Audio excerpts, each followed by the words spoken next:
that tonight's gonna be a good, good night of feeling. That tonight's gonna be a good night. That tonight's gonna be a good night. That tonight's gonna be a good, good night of feeling. Tonight's the night. Hey, let's live it up. Let's live it up. I got my money. Hey, let's spin it up. Let's spin it up. Go out and smash it. Smash it. Like oh my God. Like oh my God. Jump out that sofa. Come on. Let's get off. Fill up my cup. Drink. Mazel tov. Look at her dancing. Move it, move it. Just take it off. Let's paint the town. Paint the town. We'll shut it down. Shut it down. Let's burn the roof. And then we'll do it again. Let's do it. Let's do it. Let's do it. Let's do it. And do it. And do it. Let's live it up and do it. And do it. And do it. Do it. Do it. Let's do it. Let's do it. Let's do it. Do it. Do it. Do it. Here we come. Here we go. We gotta rock. Easy come. Easy go. Now we on top. Feel the shot. Body rock. Rockin', don't stop. Round and round. Up and down. Around the clock. Monday, Tuesday, Wednesday, and Thursday. Friday, Saturday, Saturday to Sunday. Get with us. You know what we say. Party every day. Party every day. And I'm feeling that tonight's gonna be a good night. That tonight's gonna be a good night. That tonight's gonna be a good, good night. Feeling that tonight's gonna be a good night. That tonight's gonna be a good night. That tonight's gonna be a good, good night. Woo-hoo.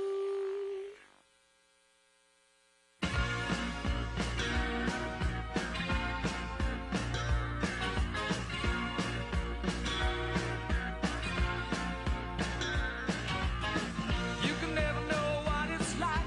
Your blood like winter freezes just like ice. And there's a cold and lonely light that shines from you. You wind up like the wreck you hide behind that mask you use. And did you think this fool could never win? Well, look at me, I'm coming back again. I got a taste of love in a simple way. And if you need to know while I'm still standing, you just fade away. Don't you know I'm still standing better than I ever did? Looking like a true survivor, feeling like a little kid. And I'm still standing after all this time, picking up the pieces of my life without you on my mind. I'm still standing. I'm still standing.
so am I. Workday passes like molasses in wintertime, but it's July. I'm getting paid by the hour and older by the minute. My boss just pushed me over the limit. I'd like to call him something, I think I'll just call it a day. Pour me something tall and strong, make it a hurricane before I go insane. It's only 12:30, but I don't care. It's 5 o'clock somewhere.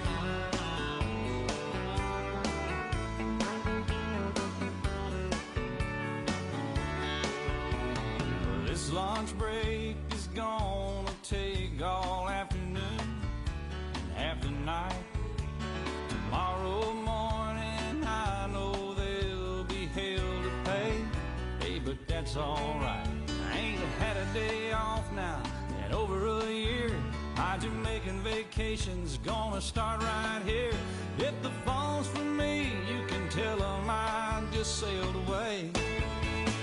And pour me something tall and strong, make it a hurricane before I go insane. It's only 12:30, but I don't care. It's 5 o'clock somewhere.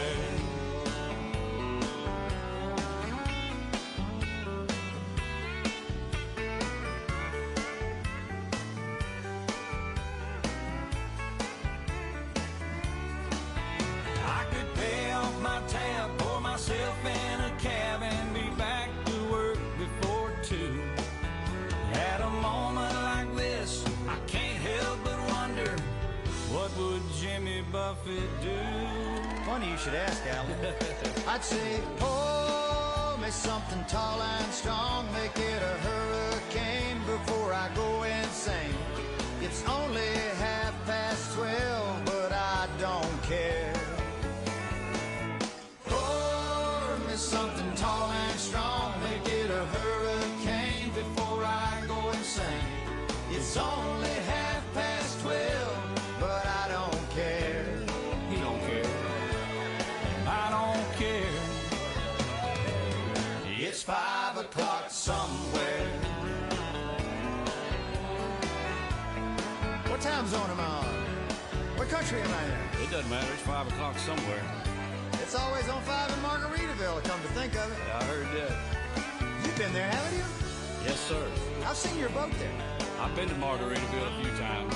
All right, well, that's good. Stumbled my way back. Okay, well, we just want to make sure you can keep it between the navigational beacons. Between the buoys, I got it. All right, well, it's 5 o'clock. Let's go somewhere. I'm ready. Crank it up. Let's get out of here. I'm gone.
one that makes me scream, she said. The one that makes me laugh, she said. Threw her arms around my neck. Show me how you do it, and I promise that I'll run away with you. I'll run away with you.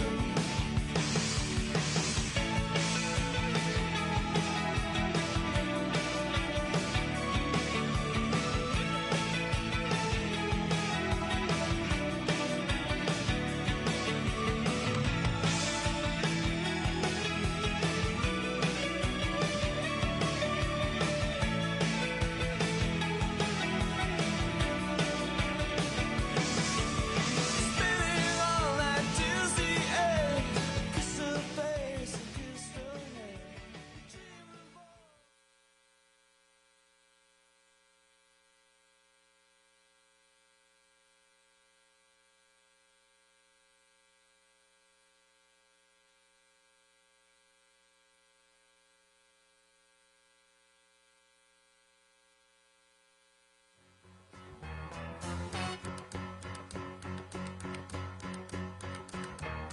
Tumble out of bed and I stumble to the kitchen, pour myself a cup of ambition and yawn and stretch and try to come to life. We're caught in a trap. I can't walk out because I love you too much, baby.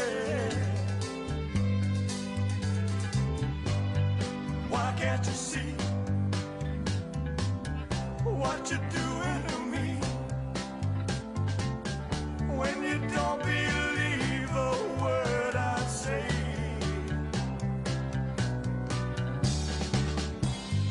We can't go on together with suspicious minds. And we can build our dreams on suspicious minds.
Quick, what do these three criminals all have in common?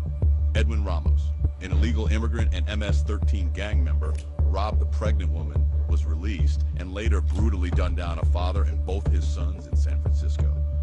Roni Aguilera, an illegal immigrant from Honduras, was arrested, released, and went on to murder a 14-year-old boy with a sword. Alexander Izagir, an illegal immigrant convicted of multiple crimes, was released, given job training by the city, and later robbed the woman in an assault that left her with a fractured skull. What do these criminals all have in common? Each of them was put back on the street by Kamala Harris. Kamala Harris has vowed to defund the police, eliminate cash bail, and grant citizenship to millions of unvetted illegal immigrants. These are dangerously liberal policies that benefit illegal immigrants and criminals, not us. These are criminals for Kamala.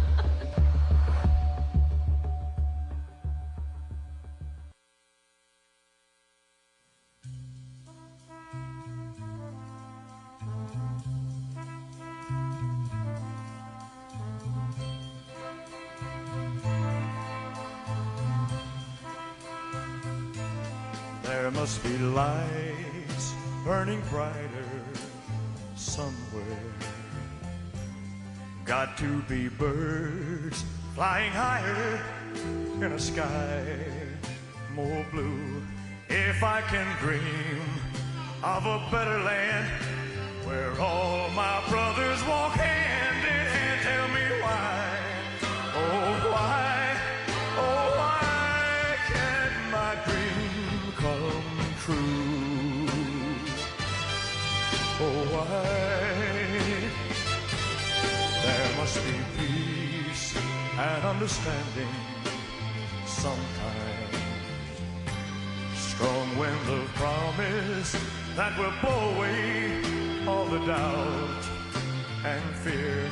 If I can dream of a warmer sun where hope keeps shining, oh everyone, tell me why, oh why, oh why won't that sun appear?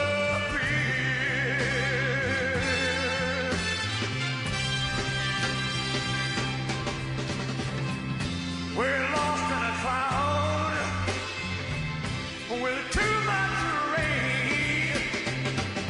We're trapped in a world that's troubled with pain. But as long as a man has the strength to dream, he can redeem his soul and fly.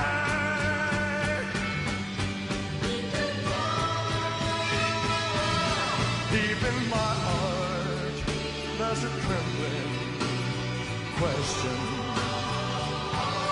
Still I am sure that the answer's gonna come somehow. Out there in the dark, there's a beckoning candle, oh yeah. And while I can think, while I can walk, while I can stand, while I can talk, while I can dream, please let my dream come true.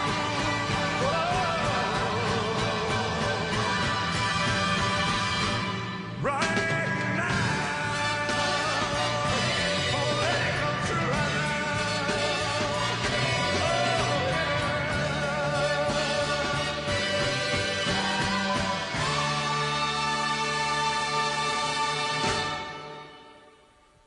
Thank you. Good night. I see trees of green.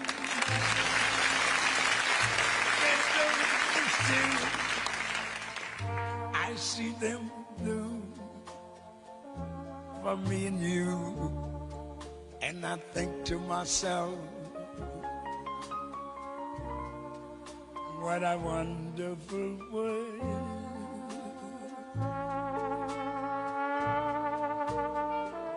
I see skies of blue, clouds of white, bright blessed days, dark sacred nights, And I think to myself, what a wonderful world.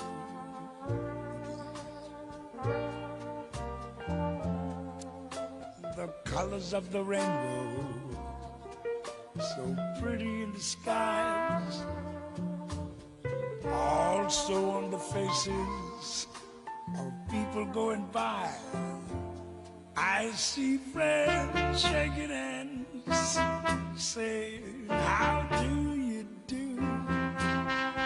They're really saying, I love you. I hear babies crying. I watch them grow. They'll learn much more than I'll ever know. And I think to myself, what a wonderful world. Yes, I think to myself, what a wonderful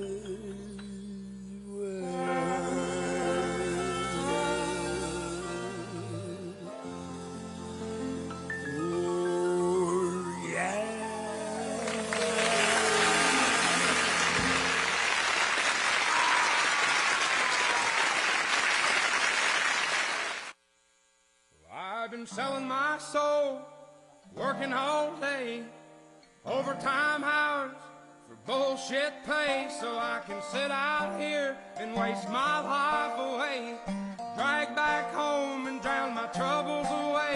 It's a damn shame what the world's gotten to for people like me, people like you. Wish I could just wake up and it not be true, but it is. Oh, it is. Living in the new world with an whole soul. These rich men north of Richmond, Lord knows they all just wanna have total control.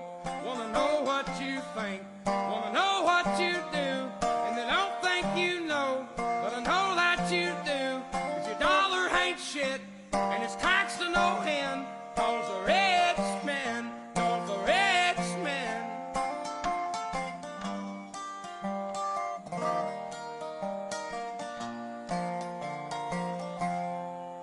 Politicians look out for miners, and not just miners on an island somewhere.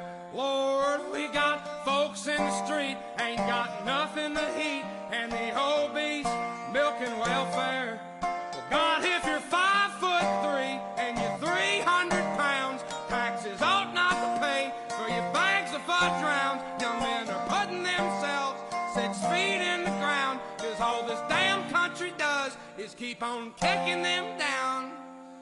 Lord, it's a damn shame what the world's gotten to for people like me, people like you. Wish I could just wake up and it not be true, but it is. Oh, it is. Living in the new world with an whole soul. These rich men north of Richmond, Lord knows they all just wanna have total control. Wanna know what you think, wanna know what you do, and they don't think you know, but I know that you do. 'Cause your dollar ain't shit, and it's taxed to no end, 'cause the rich men north of Richmond.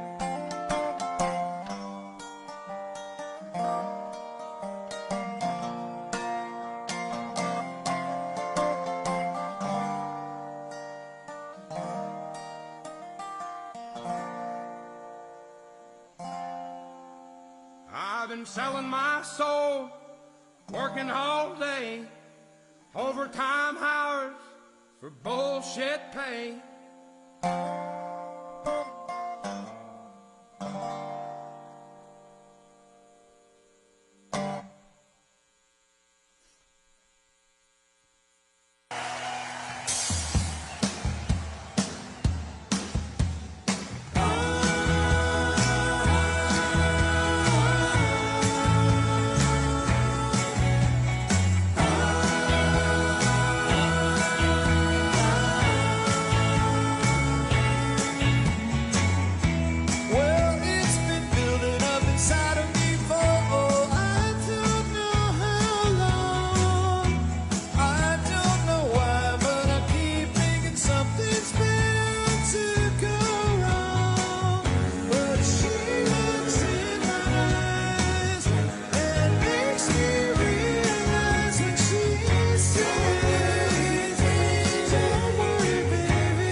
Just Boss Scatter, man. Nice to meet you.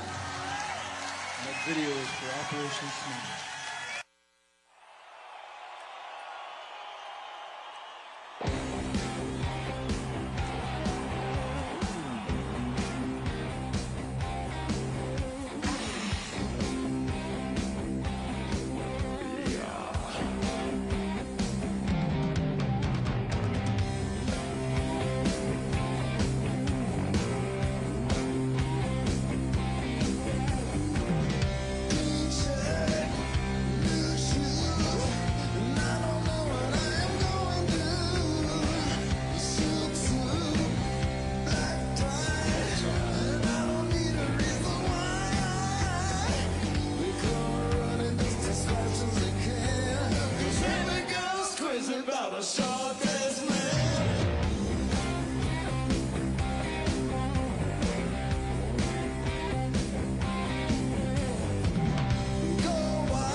You shake my nerves and you rattle my brain. Too much love drives a man insane. You broke my will, but what a thrill. Goodness, this wreck is just quitting balls of fire. I let the love all I thought it was funny. You came along and you moved me, honey. I changed my mind. Look fine. Goodness gracious, just quitting balls of fire.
Freed, Jerry Lee Lewis can blow Chuck Berry right off of that stage. Why do I have to go on before him? Because he's had 6 #1 hits and you've had only 2 in the top 10. Well, who's got the #1 record right now? You. My point exactly. He should go on before me. Can't. It's in his contract that he closes a show.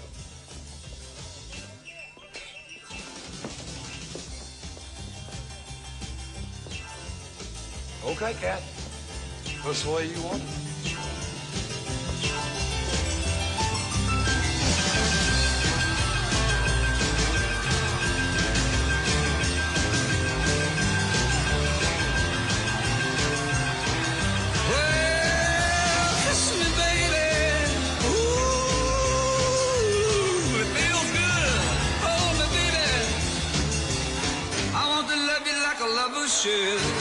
You're fine, so kind. I got to tell this world that you're mine, mine, mine, mine. I see my nails and I play with my thumb. I'm real nervous because the show is fun. Come on, baby, drive me crazy. Goodness gracious, great balls of fire.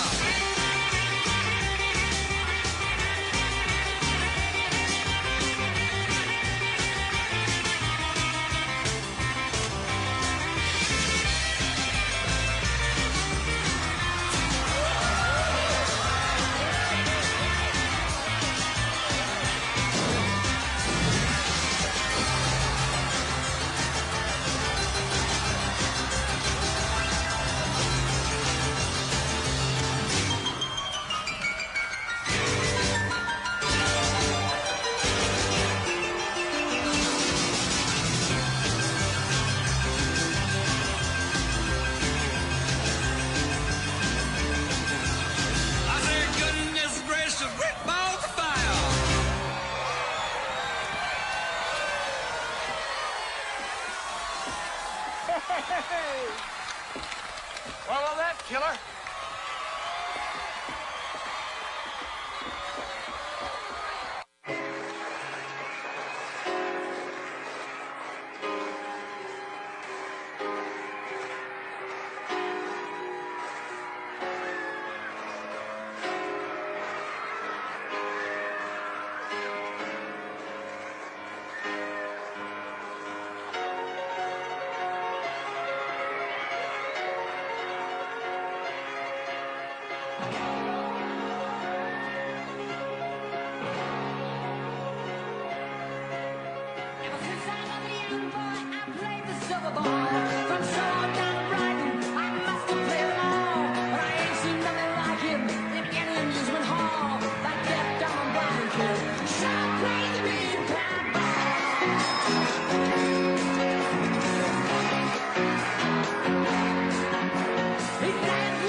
He plays my sense of smell. Always has a replay, never tilts at all. That deaf, dumb, and blind kid sure plays the mean pinball.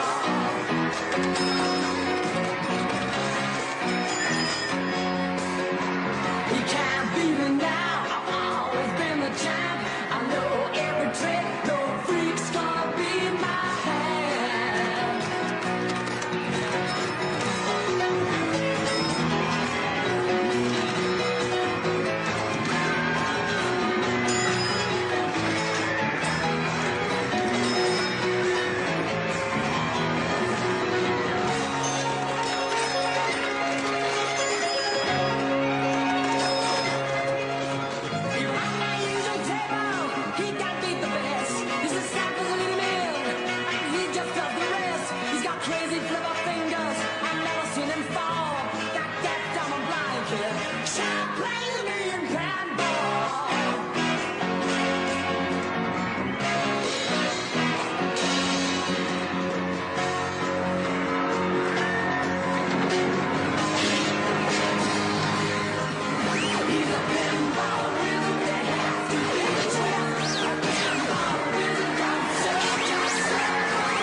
set up and tore down this stage with my own two hands. We've traveled this land, packed tight in minivans, and all this for the fans, girls, money, and fame. I played their game and had to scream my name. I will show no shame. I live and die for this, and if I come off soft, fix you on this. Are you scared? Devil without a cause, and I'm back with the beaver hats and Ben Davis slacks. 30-pack of stroll, 30-pack of hoe. No Rogaine in the propane flows. The chosen one, I'm the living proof with the gift of gab from the city of truth. I jabbed and stabbed and knocked critics back, and I did not stutter when I said that. I'm going platinum, selling rhymes. I went platinum 7 times, and still they're ill and wanna see us ride. I guess because only God knows why.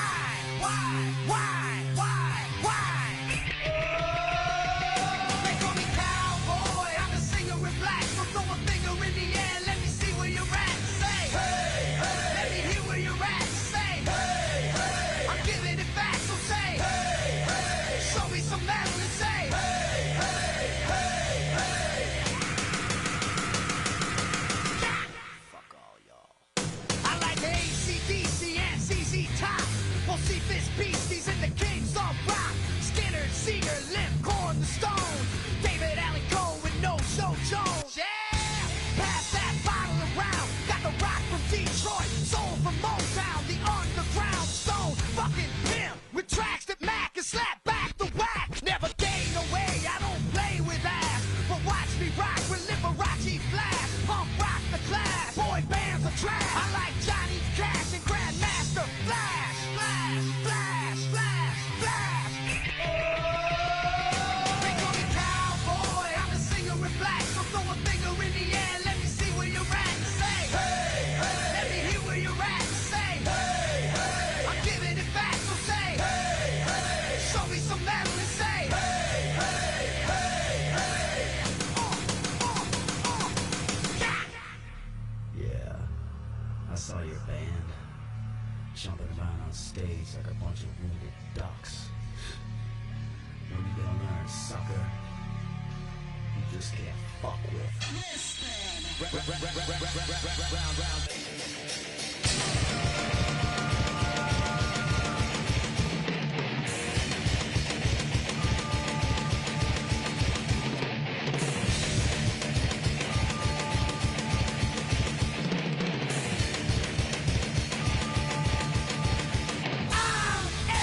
American badass, watch me kick. You can roll with rock or you can suck my dick. I'm a porno flick, I'm like Amazing Grace. I'm gonna fuck some hoes after I rock this place.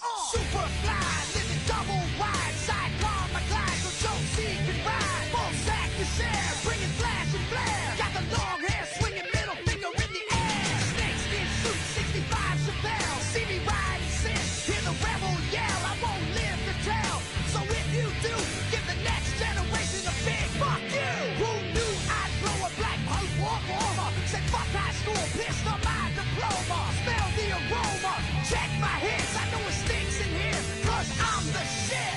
Shit, shit, shit, shit.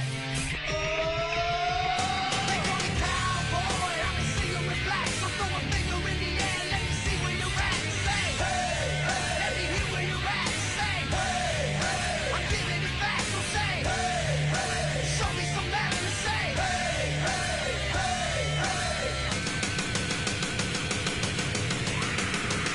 I'm a cowboy, badass and black, singing, hey, hey, hey, hey. From side to side, from front to back, say, hey, hey, hey, hey. I put Detroit City back on the map for singing, hey, hey, hey, hey. Get rocks in the house and that's where I'm at.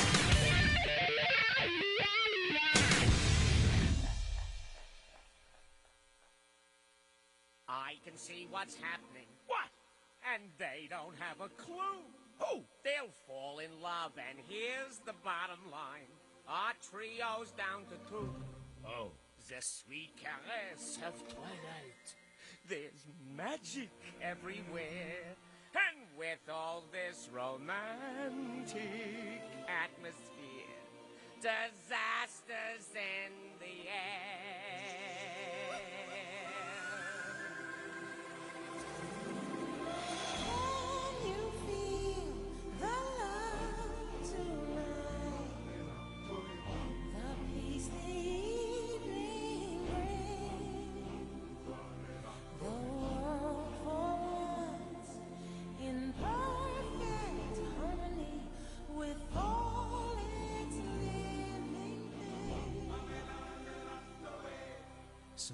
many things to tell her, but how to make her see the truth about my past?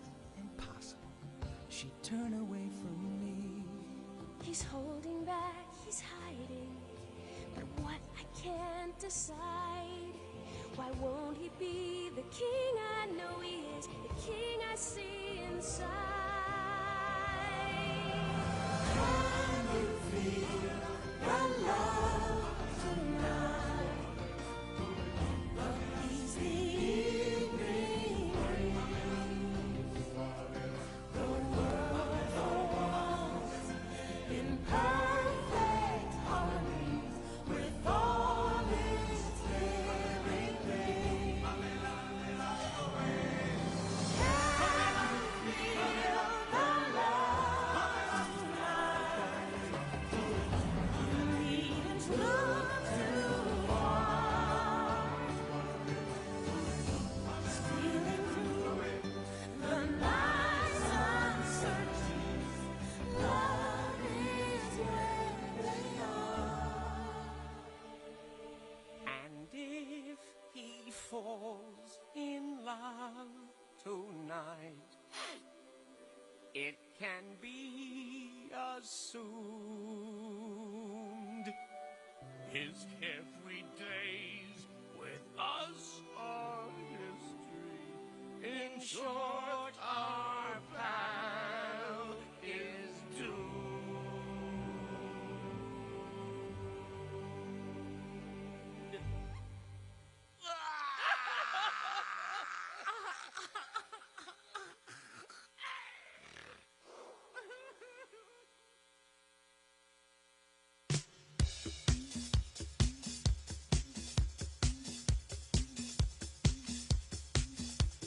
Body, body,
wish I was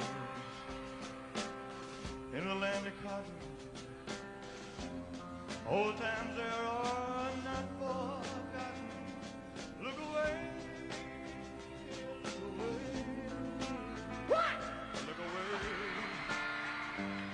Dixieland. Sing it, dog. You on your own, man.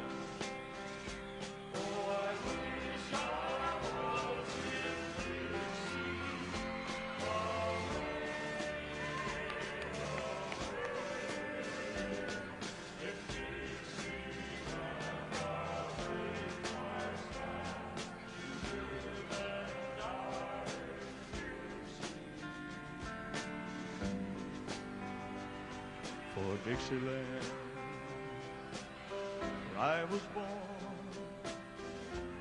early Lord, one frosty morn. Look away, look away, look away, Dixieland. Glory, glory, hallelujah.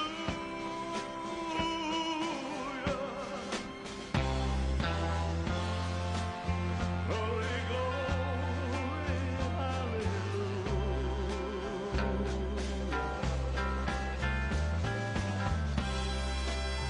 Glory, glory, hallelujah. His truth is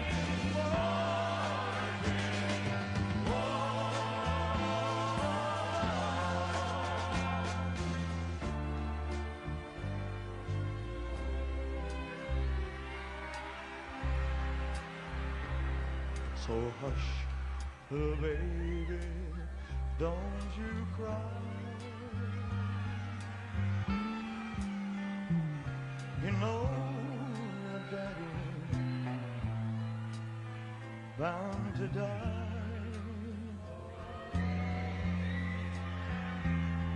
but all my trials, Lord, soon be over.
It's fun to stay at the YMCA.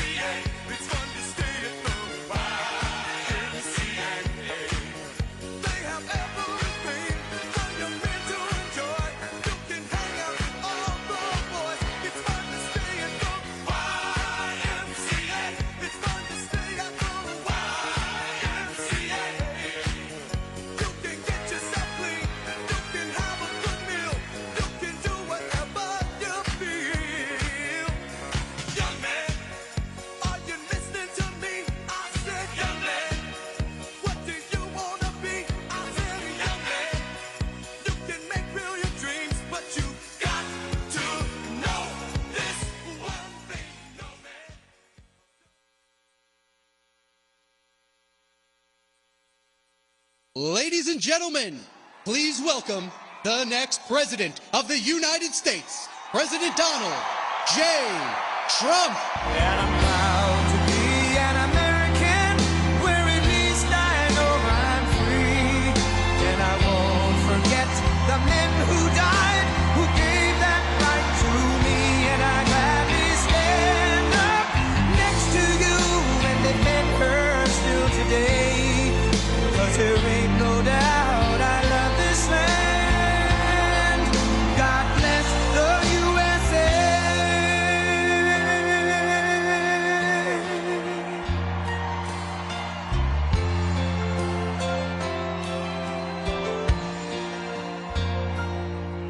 From the lakes of Minnesota to the hills of Tennessee, across the plains of Texas, from sea to shining sea, from Detroit down to Houston and New York to LA, where there's pride in every American heart, and it's time we stand and say that I'm proud to be an American, where at least I know I'm free. And I won't forget the men who died, who gave that right to me. And I gladly stand up next to you and defend her still today. 'Cause there ain't no doubt I love this land. God bless the USA.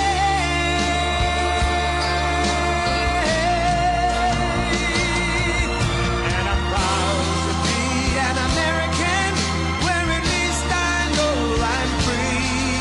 And I won't forget the men who died, who gave that right to me. And I gladly stand up next to you and defend her still today. 'Cause there ain't no doubt I love this land. God bless the USA.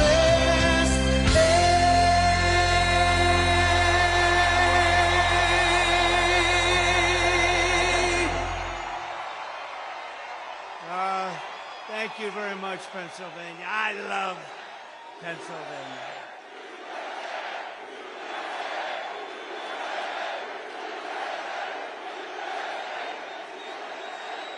Thank you very much. Thank you.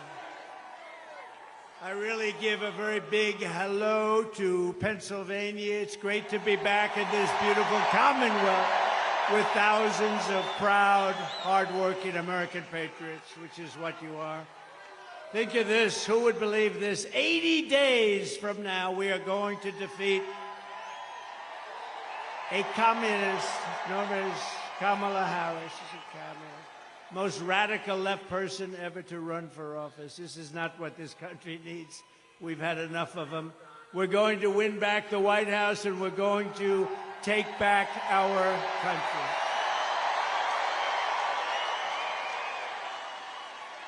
Kamala Harris is a super left liberal who ruined San Francisco, ruined California, and delivered a badly broken economy, a badly broken border, which gave us a dangerous world of chaos, death, and destruction. Just take a look at what's happening today. We were a respected country. Now the whole world laughs at us. We're a bunch of foolish people to have allowed this to happen, but we're going to bring it back. We're going to bring it back very fast. We'll close up the borders. We'll drill, baby, drill. We're going to do things that are going to be very good. Very good, very fast. It'll happen very quickly. But she breaks everything that she touches, but soon we're going to fix every single problem. Kamala Harris and Joe Biden, Crooked Joe, have... What happened to Biden? I was running against Biden. All of a sudden, I'm running against somebody else. It's true. You know, it's interesting. I said, who am I running against? Harris. I said, who the hell is Harris? You don't know. Who the hell is Harris? You know, she was the first one out last time. She was the first one to lose. And now all of a sudden she's running. She never got a vote. They are a threat to democracy. Remember that. Starting the day I take the oath of office, I will rapidly drive prices down and we will make America affordable again. We're going to make it affordable again.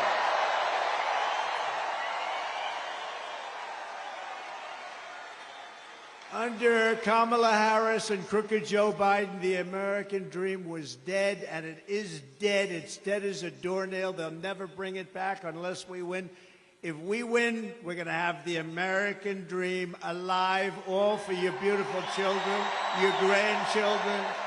We'll have the American dream. We'll be back with us. Her radical liberal policies have caused horrific inflation, decimated the middle class, and gutted the finances of millions of American families. And you know what I'm talking about, because everybody in this room has been devastated by what they've done. They have no idea. They're grossly incompetent people. Real incomes are down by over $2,000 a year. Think of that. Minimum. And ours up 5 times that amount, more than 5 times that amount. Her price hikes have cost the typical household a total of $28,000, and that's called the Kamala Harris inflation tax. She was there for everything. You know, when she sits and complains, hey, look, Joe Biden hates her, okay? Hates her. You don't mind if I go off teleprompter for a second, do you?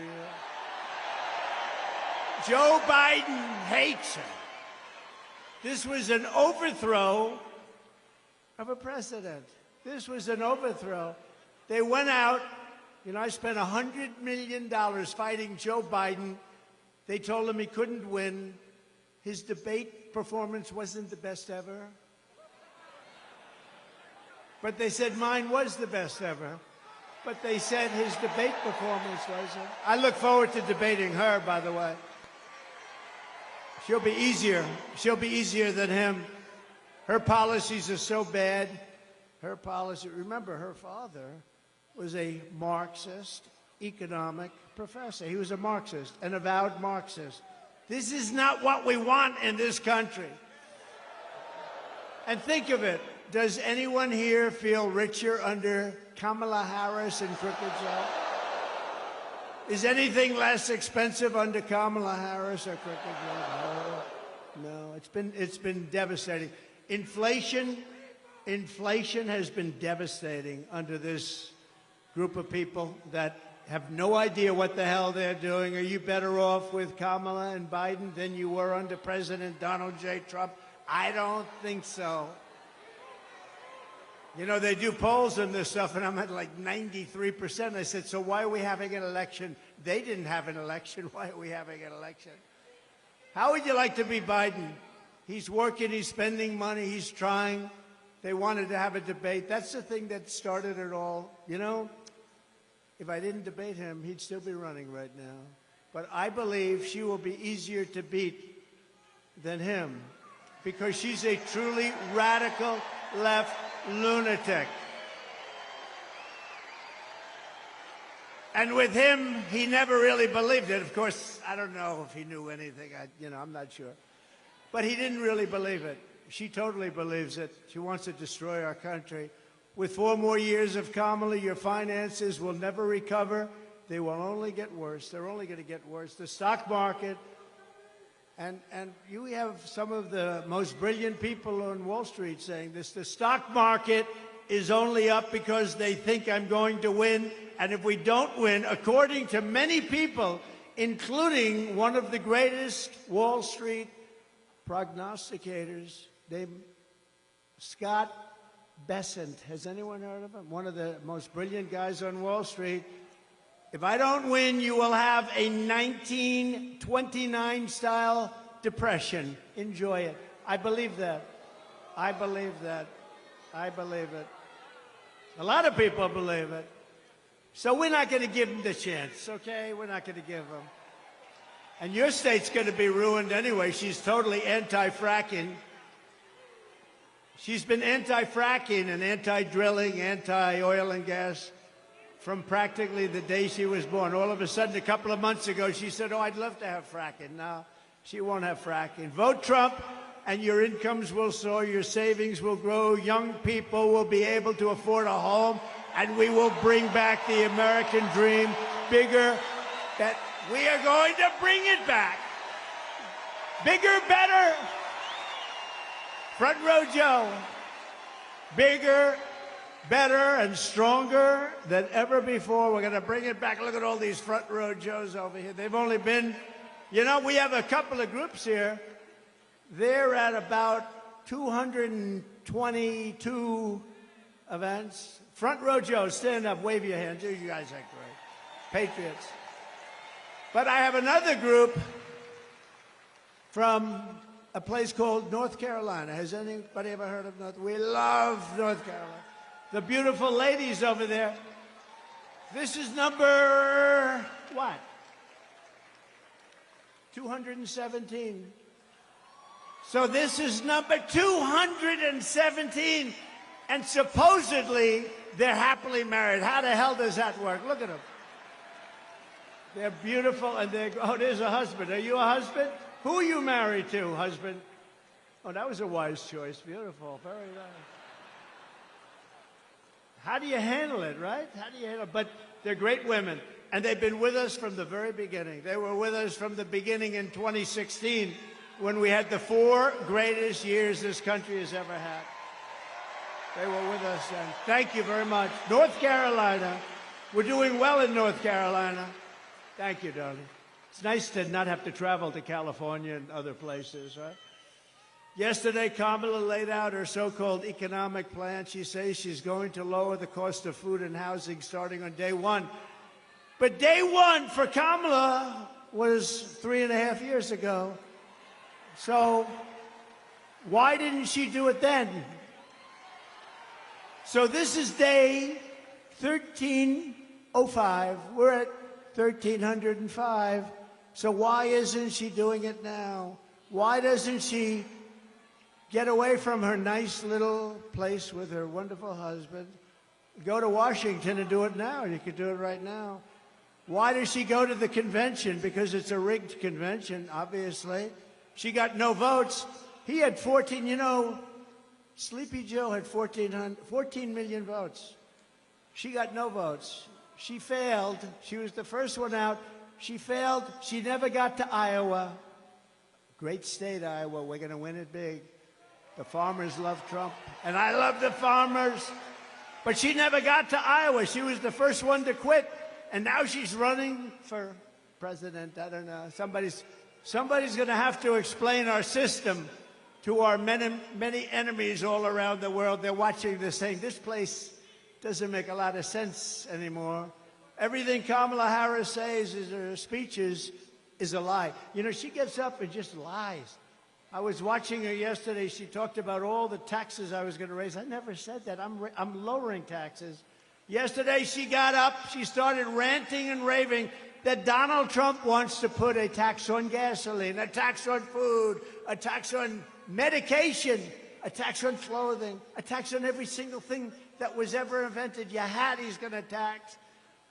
Your shirt he's going to tax. He's going to tax your wife. He's going to tax your husband. And I'm saying, I never said any of that. They make it up. I mean, here's the truth. Kamala wants to put massive taxes on American jobs and American industries. I want to cut taxes on Americans while putting tariffs on China and foreign countries to bring our jobs back home to Pennsylvania and to take in billions and billions of dollars. You know, I'm the only one that ever took in any money from China. China was really hitting us hard, ripping us apart. That means many, many presidents. And what happened is I put a tariff on, then I raised the tariff. We took in hundreds of billions of dollars from China. And Biden can't, it's so much money, he's trying to rescind it for a couple of reasons. Number one, he got a lot of money from China. Got like, didn't he get 3.5 million, 4 million? That they know of. But he got a lot more than that. His family made a lot of money with China. He wants to get rid of the tariff, but he can't because there's so much money they can't do anything with the budget. A tariff is a tax on a foreign country. That's the way it is, whether you like it or not. A lot of people like to say, oh, it's a tax on us. No, no, no. It's a tax on a foreign country. It's a tax on a country that's ripping us off and stealing our jobs. And it's a tax that doesn't affect our country. And you could see hundreds of billions of dollars of tariffs on other countries also. I took in hundreds of billions, and nothing happened to us. They make less money. And you know what? Our jobs come back because there's no tax if they build their factory in Pennsylvania. There's no tax if they build their factory in the United States. So what do they do in order to avoid paying the tax? They say, let's build a place over here. No tax. Come on over. We love it. Just hire up people. That's all you have to do. It's very simple. You know, as we speak, and this really goes to Michigan more than you, but I look at Michigan and South Carolina, a lot of other places that do the auto stuff, and they are building some of the biggest auto factories in the world right now in Mexico, right off our border. They think they're going to make cars, not pay any tax, and sell those cars into the United States. Not going to happen, not with me. They're building some of the biggest auto plants in the world. And you know who owns those auto plants? They're built, they're made, and being built in Mexico. You know who owns them? China owns them. China's very smart. I had a good relationship with President Xi. When COVID came, that was the end of that relationship. But I had a very good relationship. But we took in hundreds of billions of dollars from China. Think of it, Bush, Barack Hussein. Did you ever hear of Barack Hussein Obama? Have you heard of him? There are those that think he is currently running the country. Does anybody think? I don't know. I don't know that that's true. We know it's not Biden. Every attack Kamala makes on us is a fabricated, it's a lie. She's sort of a bad storyteller. She doesn't know how to tell a story very well, but she gets caught. She gets caught up in her own words. She's not a very good wordsmith, they say. I don't know. We're going to find out. We're going to have a debate at some point. They gave me the worst network, to me, is ABC. Worse than NBC, worse than CBS, worse than CNN, the home of George Slopadopoulos, a nasty guy. I said, George, I've had you up to here. So, and he's a nasty guy. The hatred. And yet when he interviews Biden, like 2 weeks ago, he interviewed Biden. It was like the nicest interview. What flavor ice cream do you like? George, I tend to like vanilla very much. With me, they get into a lot of subjects that a lot of people don't like talking about. But ABC's the worst. And that seems because they won't do it on Fox. They've turned down the Fox. You know, I've approved 3 debates. They've approved 1. The only one they've approved is with their network. And now it came out in the New York Times, of all places, that the head of the news and the head of the whole thing practically is Kamala and her husband, lovely husband, best friend. Her and her husband are best friends with Kamala and her husband.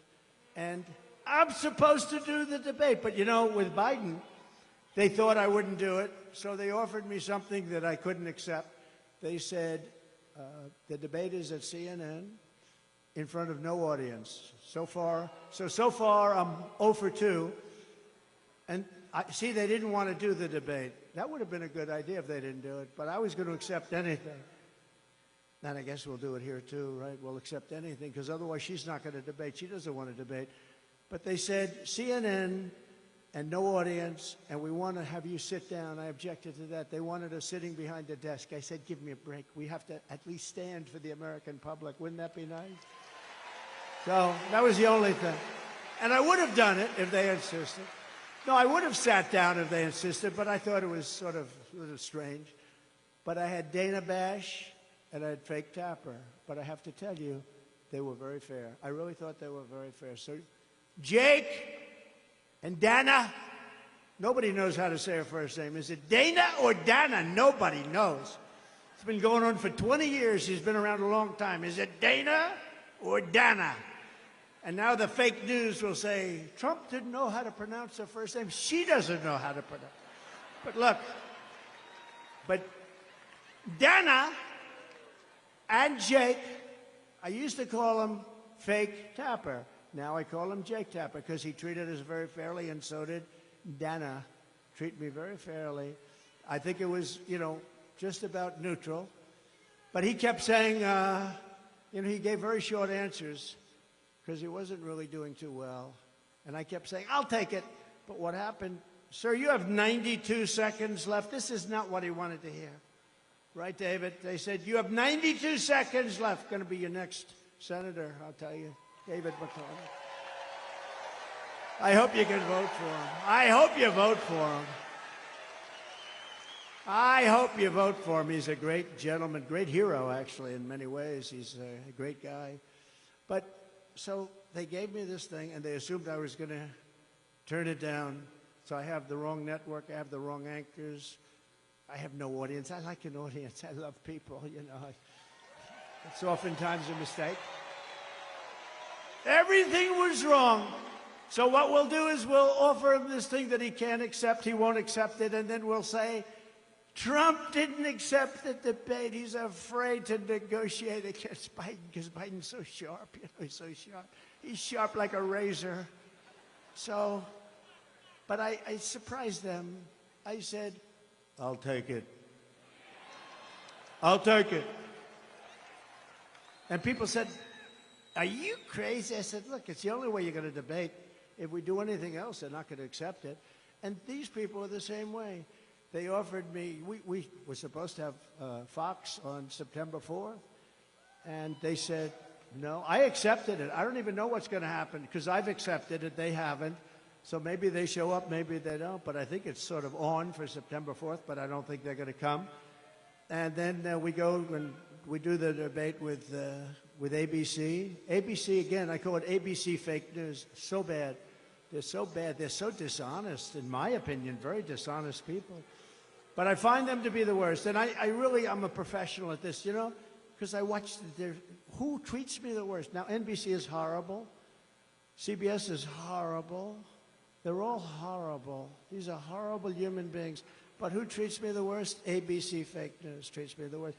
And that's where they want it, where her best friend, it just came out the other day, nobody told anybody about this, is the head of the whole deal, right? But I'll probably say, I'll take it. Because you know what? They're not gonna do a debate. But just remember, these are phony, fake, disgusting people that hate our country. Remember that.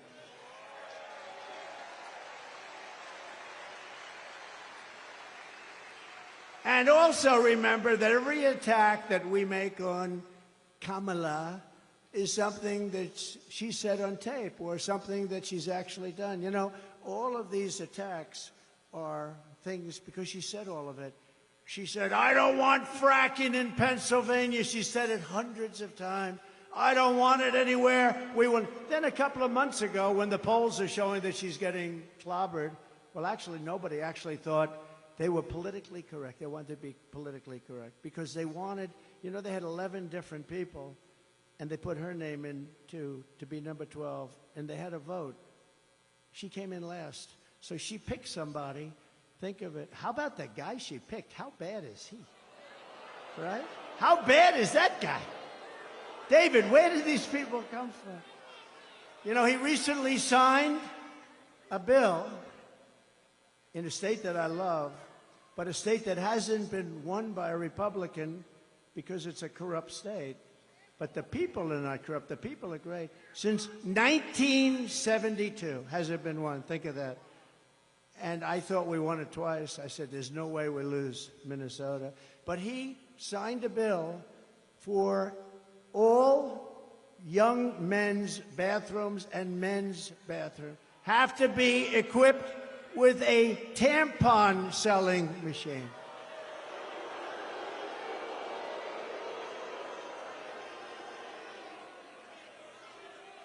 And she turned down your governor. By the way, just so you understand, I know some of you probably like him. I don't think he's a good person. I don't think he's good. I don't think he's good. But they turned him down because he's Jewish, okay? That's why they turned him down. Now, we can be politically correct and not say that. I could say, well, they turned him down for various reasons. No, no. They turned him down because he's Jewish. That's why they turned him down.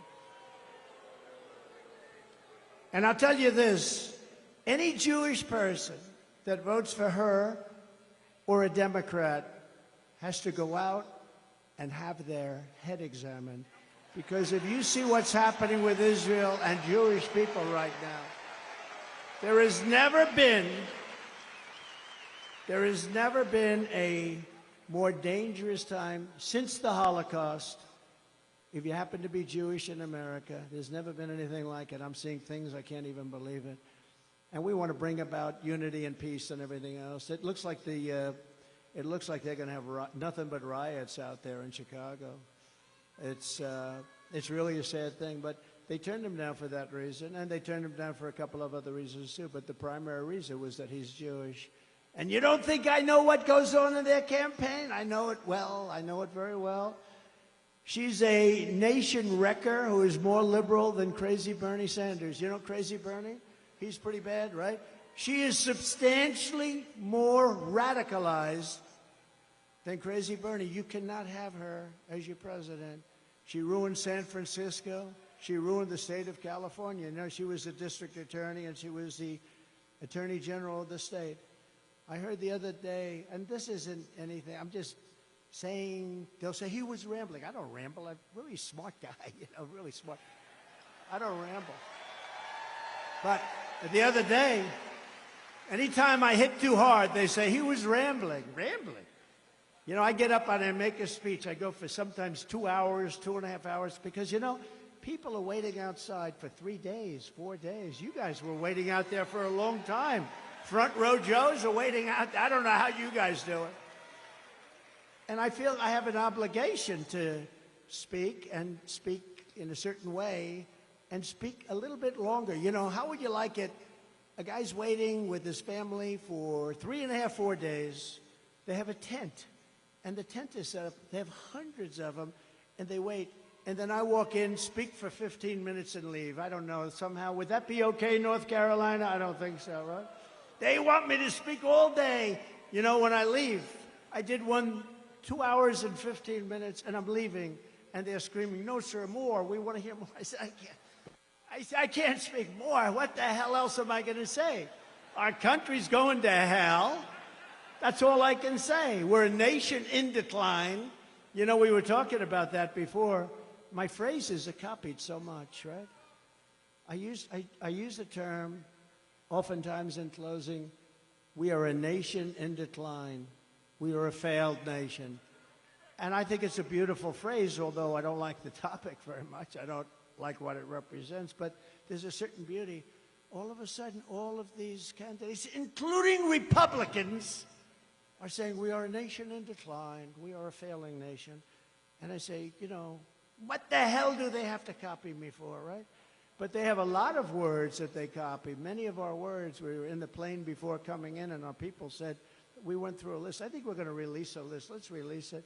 But so many of our phrases they copy. I should be, really, that should be a nice thing, not an insult. But crazy Bernie Sanders has said a lot of things, and one of the things he's arguing about is who's more liberal.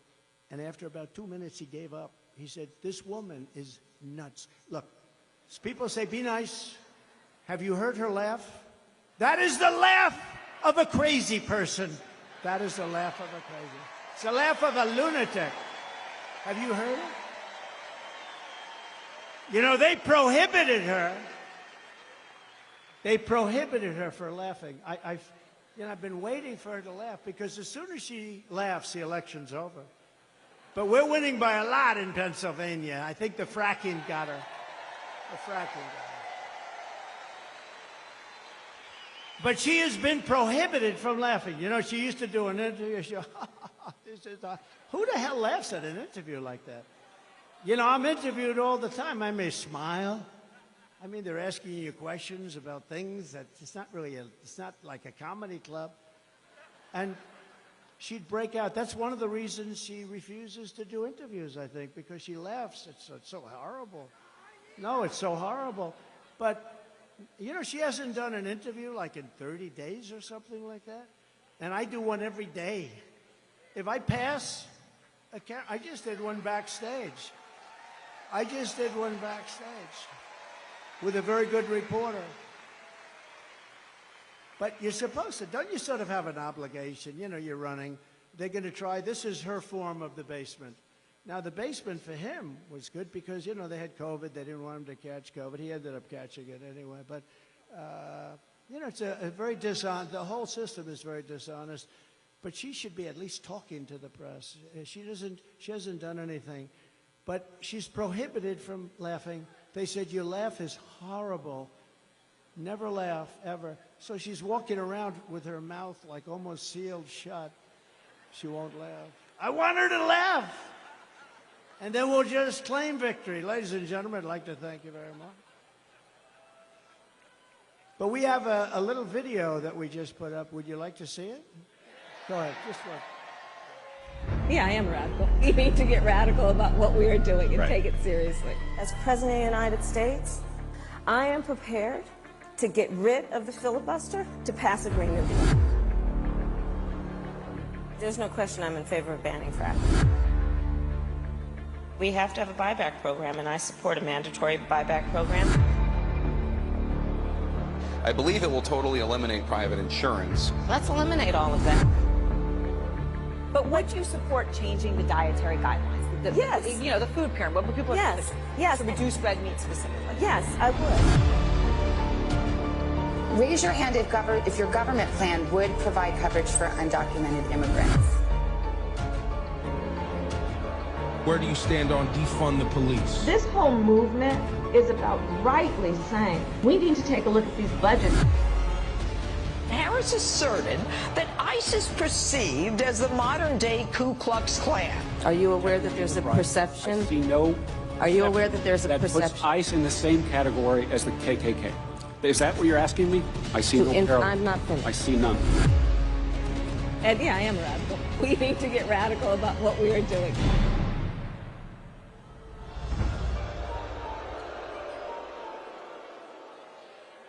Now, over the years, and right up until the present, she wanted to openly defund the police. How do you like that?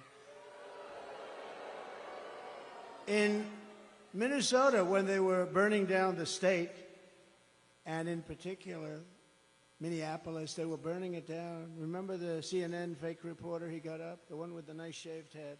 He got up. This is a peaceful rally. This is a rally of love. Behind him, the entire city was burning. It looked like World War II, right? And by the way, speaking of World War II, she will bring us into World War III, and it'll be a war. That'll be a war like never before because of the weaponry. No more army tanks going back and forth shooting. We've left a lot of our, you know, I rebuilt the entire military, and we left a lot of that in a place called Afghanistan. You know, that billions and billions of dollars we left it. In the most embarrassing moment in the history of our country, we left billions of dollars, 13 great soldiers killed, think of it, left many hostages, many people have been left behind. But think of what happened there. We got out in disgrace. We should have gotten out with strength. I was getting out. We would have been out even sooner, but strength, dignity. We would have kept Bagram, the big air base. You know who occupies Bagram right now? China. Because it was 1 hour away from where China makes its nuclear weapons, not because of Afghanistan, but because of China. But China occupies it right now. Thank you very much, President Xi. Enjoy our billions of dollars of construction that took place years ago. They spent billions of dollars many years ago. 1 hour away, think of that, where they make their nuclear weapons. It's so embarrassing, the stupidity of the people that have run our country, but we did things the opposite way. We were very smart. We were very respected. We're a respected country. They respected your leader, your elected leader. But remember this. Viktor Orban of Hungary, Prime Minister of Hungary, they asked him pretty recently, they said, what's going on? The world is coming to an end. He said, if you want to stop it, re-elect the United States, re-elect Donald Trump, because when he was there, we didn't have any problems. We didn't have problems. Russia wouldn't have happened with Ukraine. Israel would have never been attacked on October 7th, never. You know, Iran was broke. Iran was broke. They had no money. I told China, you buy oil from them, you can't deal with us. I told that to many countries, anybody that dealt there, so they didn't buy oil. Oil's the whole thing, the big deal. And they were broke. Now they have $300 billion. Think of it. They have $300 billion now. They have plenty of money. We're run by stupid people, and we have to change it. Oh, we're not going to have a country left. We're not going to have... We didn't let countries take advantage of us. France was going to charge our corporations tremendous amounts of money for doing business in France. You know this, David. David is very familiar with what happened. And I went to my people. I said, tell them we're not going to put up with it. They're not going to charge our companies because we want our companies to do well so they can employ people. It's sort of simple. I didn't even like a lot of the companies that they were dealing with. I should have said, oh, great, let them charge. What the hell do I care? But they're American companies. And I said to Emmanuel Macron, I said, call him, because my people failed to make a deal. I said, you make a deal, you have 1 week, come see me. At the end of a week, they came to see me. Good people, smart people, very smart people. Secretary of Treasury, smart guy, Mnuchin, others. They came back to see me. Sir, we're not able to make a deal. They're going to charge our companies a tax. I said, no, they're not going to do it. You don't understand. They're not going to do it. Come back and see me. You have 1 more day. They came back. Sir, they won't do it. They've already passed it in their so-called legislature. We're not going to do it. They're not going to be able to stop it, sir. I said, we'll stop it. Get Emmanuel Macron on the phone. I got him on the phone. Emmanuel, how are you? So nice to talk. Oh, Donald, it is so nice to speak to you. It's beautiful. I wish I had his accent. I would have been president 20 years ago. But I said, Emmanuel, I understand you're charging our companies a lot of money. Oh, well, you know, this has been in the works for many years, Donald. And yes, it is done. It is really done. There's nothing we can do about it. I said, okay, good. Emmanuel, here's the story. If you don't get rid of that tax within 24 hours, starting on Monday morning, it was a Friday, I'm going to charge every bottle of wine and champagne that you send into our country. I'm going to charge you a tariff of 100% on every bottle. And you will not be sending too many bottles of champagne and wine. And he said, Donald, that is not fair.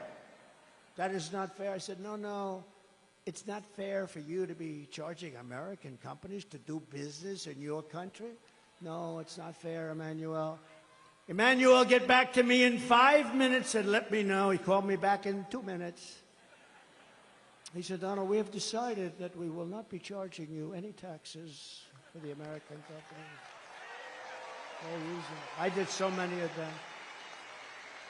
I did so many. I could stand up here all day and tell you different stories. I just used the telephone. I could stop the war with a telephone. I could stop what's happening in the Middle East with a couple of telephone calls properly played. Horrible. Horrible, horrible, horrible. We have people that are, they're babies. In many ways, I guess they're stupid, you know. People say, please don't use bad language. Please don't call people stupid. They're stupid people. How else do you describe it?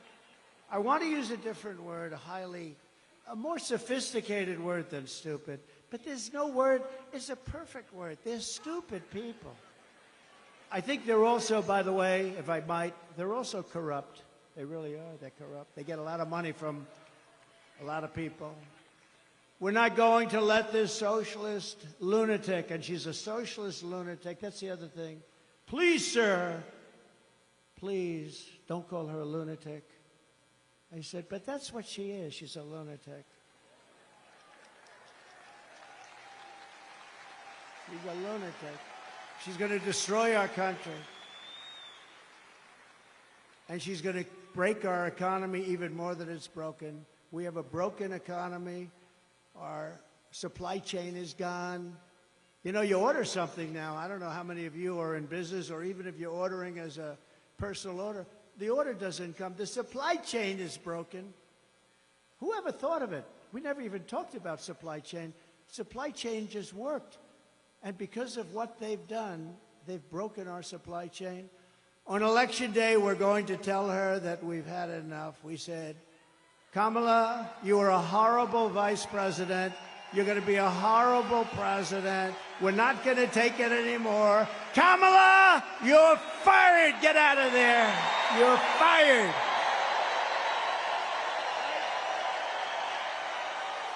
Not going to take it anymore, Kamala.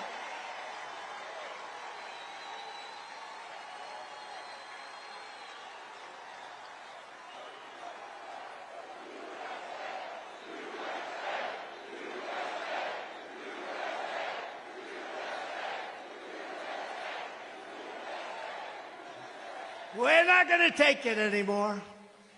We have a country to save. And how about the fake news? Oh, look at them all back there. Look at all those cameras. Look at all those cameras. Wow. Look at all those cameras, all those fake writers. Look at them. I mean, Time magazine, think of this.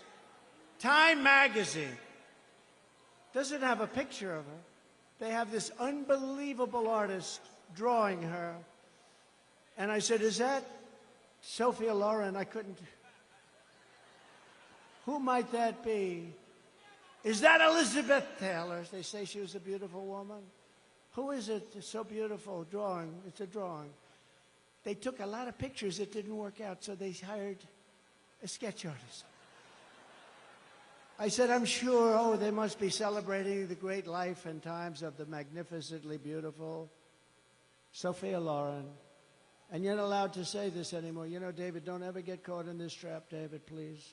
Don't ever call a woman beautiful, because that'll be the end of your political career. Please. I want to make your life much easier, David. By the way, he's also got a great wife, I have to say. He's got a great wife. But, you know, I mean, I read a so-called Republican who Ronald Reagan didn't like, by the way, and she didn't like him, but she got credit for being this Reagan speechwriter. Highly overrated. I don't know anything about her. I don't know her. Treats me badly, but that's okay. She called it wrong. She's called it wrong now for about 8 years. But she said one thing that got me. She said, Kamala has one big advantage. She's a very beautiful woman. She's a beautiful woman. So I decided to go back and reread the clause. I'm not saying he's, but I say that I am much better looking than her. I think I'm much better. Much better. I'm a better looking person than Kamala. No, I couldn't believe it. She said, you know, I had never heard that one. They said, no, her biggest advantage is that she's a beautiful woman. I'm going, huh. I never thought of that. I'm better looking than she is. In her speech yesterday, Kamala went full communist. You heard that? She went full communist. She wants to destroy our country. After causing catastrophic inflation, Comrade Kamala announced that she wants to institute socialist price controls. You saw that. Never worked before. Never, ever worked. This is the Maduro plan, Venezuela. Maduro plan of like the old Soviet Union. This is, they tried it. How did the Soviet Union work out? It became Russia, a smaller version. It was a smaller version. It will cause rationing, hunger, and skyrocketing prices, just like their Inflation Reduction Act caused, one of the great scams of all time. They got it approved with a beautiful name, Inflation Reduction, because inflation under their system has been so bad. It's gone up much more than 50%. You know, they say 30, 40, 50, much more. People are being devastated. They're being devastated. But it's gone way up, way up. And they made a big mistake. Yesterday in her speech, I think she said, I had to play it back. You know, I love the playback controls you have nowadays. They used to call it TiVo. Now they have TiVo. I think it's the single greatest invention. It's better than television. Because television would drive you crazy if you couldn't do a playback, right? Now I can play back. I heard the statement, and I heard that statement that she made. And I said, you know, she made a statement yesterday that from her time in office, essentially, Prices have gone up by 50%, something like. I said, did she just say that? I said, that speechwriter is going to be fired. In fact, we took that section and we actually made a commercial on it. And we got the best commercial of the week. And we didn't do anything. We just played her back. But here's the problem. The things that she said yesterday don't work. They have never worked. They've never been used many times before in many other countries. They've never worked. They've just never worked. They've been used oftentimes, many countries, and in every single event, it ruined those countries. It's a communist system. It's what her father, a Marxist, he was a Marxist, it's what her father taught her from a young girl growing up. She's promising to hand out things she can't deliver. She can never deliver them. She'll never get them approved. Just like when she and Crooked Joe tried to give away student debt. Remember, she wanted to pay. How did that work out? Not too good. The students are saying, I love him because of student debt, but he got rejected. And this will be rejected even more so because what they're doing is a communist takeover of our country. Her plan is very dangerous because it may sound good politically, and that's the problem. And we have to be very careful because when somebody gets up and says, we're going to give you everything, $25,000 for a house, we're going to give you all sorts of little goodies, free health care, we're going to give you everything, universal health care, sounds so beautiful. And I told my people, you got to be very careful. I told the Republican Party, you have to be very careful. She's given all this away, and somebody that really isn't into it, you know, we're largely, even groups like this, we're into it. We think about it all the time. We want to take back our country. We want to save our country. When somebody's given, and you understand how bad this stuff is. This is communist, this is Marxist, this is fascist. But you know what? It's dangerous because she's saying that she's going to give away things that she'll never be able to get approved. She wants to increase the number of justices on the United States Supreme Court to 27. 27. I used to hear she was going up to 11. And then I heard it was 13, but then they said that's an unlucky number, so they went to 15. Yesterday, for the first time I heard, 27! We'll have to rebuild the entire Supreme Court because they won't have enough room for the judges. They won't have enough. And by the way, how courageous were our justices of the United States Supreme Court? What they did, they're saving our country. They're actually saving our country. What they've done is, I mean, they passed things that were so important, and they did it for the right, not for the wrong. They did it for, they did the right thing. They did the right thing, and I just have such respect for them. The job they've done against, and you know, the radical left plays the ref. You know the great Bobby Knight, he supported me. He used to fight with the referees all the time, scream at him, Bobby, Bobby, please, don't do that. It's not going to work. He said, you're right, it's not going to work now. It's going to work for the next one. And the next call, there'd be a flagrant foul, and they wouldn't call it. They didn't want to get screamed at. The radical left harasses our judges and harasses our justices. They scream at them. They call them names. They say they're incompetent. They're horrible. They're this, they're that. They should be impeached. They're constantly saying they should be impeached. But they're screaming. And you know what? It has an effect on some people. But so far, they've been very strong. It's really horrible. I believe it's illegal what they do. And I'm trying to give you things that you've never heard before, and this is true. I believe they are playing the ref. They're constantly criticizing some of our greatest justices and a lot of great judges. You know, I kept hearing so much about the Florida case because, you know, they weaponized our system, our government totally weaponized it. First time it's ever happened. And they said, my biggest case is in Florida, Florida, Florida. And we had a very brilliant, I don't know the judge, but a fair and very brilliant judge who took tremendous abuse. Would have been so easy for her to just rule against me. But she didn't do that. She ruled she threw out the whole case. It was thrown out. That was a big case. And I have such respect for her. Because she is, in fact, brilliant. But they were hitting her so hard. She's going too slow. She's that. She should be removed immediately from office. these people are horrible. I really think it's illegal what they do with judges and justices. They're playing the ref, no different than Bobby Knight, and he was great. He endorsed me, and Indiana was mine. He was a great coach. He's the last coach to go undefeated. I guess he was like 38-0. For some reason, they've never had another college team since then. That was many years ago, and he came out in favor of Donald Trump, and it was a big thing. I won Indiana by a landslide, because when Bobby Knight from Indiana endorses you, you win. Sort of like when I endorse you, you win too. We have a very good record of endorsement. But we can't let these radical left thugs constantly scream at our judges and say we're going to impeach him, we're going to take him out of office, or her, we're going to do horrible things to him. Continuous. When you heard Schumer get up on the stairs of the courthouse, Supreme Court, and talk about, Kavanaugh, we're going to get you, Kavanaugh, we're going to hit you, or whatever the hell he said. If a mobster said that, they'd be put in jail immediately. He frankly should have been put in jail, or certainly spoken to very strongly. He got lucky. He got lucky. He had a couple of guys that didn't want to do it, and I understand that also, but he got lucky.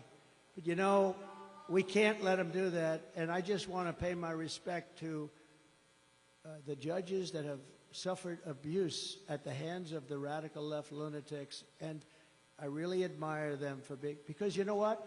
All they have to do to end it is rule against me or whatever it is. If they say, Trump, you're guilty. Oh, now all of a sudden they say, oh, that's the last time they ever say bad.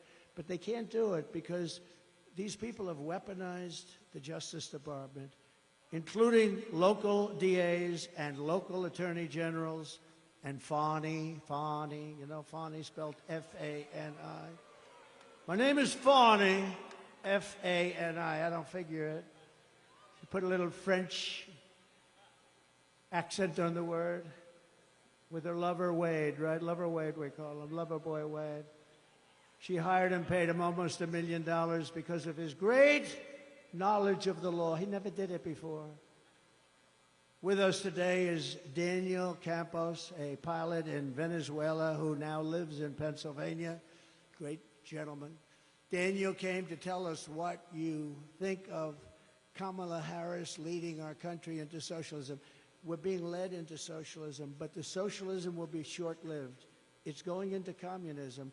If you would have told me, and if you remember many times during State of the Union, I would say, we will never have a socialist country, and everybody would applaud. But I was right, because we're really, I think, skipping socialism. We're going into communism. When they weaponize our government like this, that's what they do in third world countries. That's what they do in South American horror shows.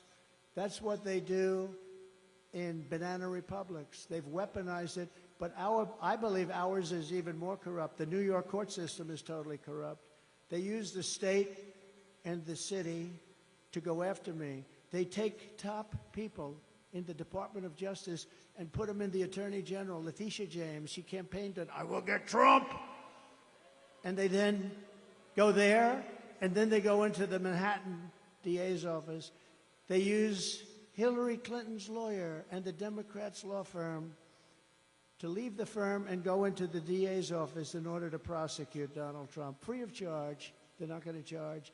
Then he writes a book. This guy writes a book before the thing even went anywhere. And in the book, he said, I do it for free. It's so great. These are corrupt people, and we have to call them out. So remember the term, playing the ref with our judges and our justices should be punishable by very serious fines and beyond that. But I'd like to ask, because we're into that whole system, and I'd like to call up Daniel. Please come up and tell us about your experience in living in a country that went very, very bad, went radical left, and the experience has not been good. Please come up. Thank you.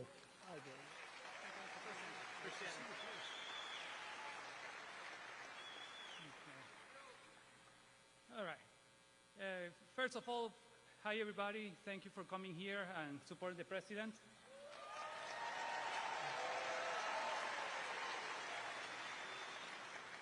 I'm going to say the first part of the speech, well, of my story in English, then I'm going to repeat it in Spanish in order to allow our Latino voters to understand and hear what the situation is going on.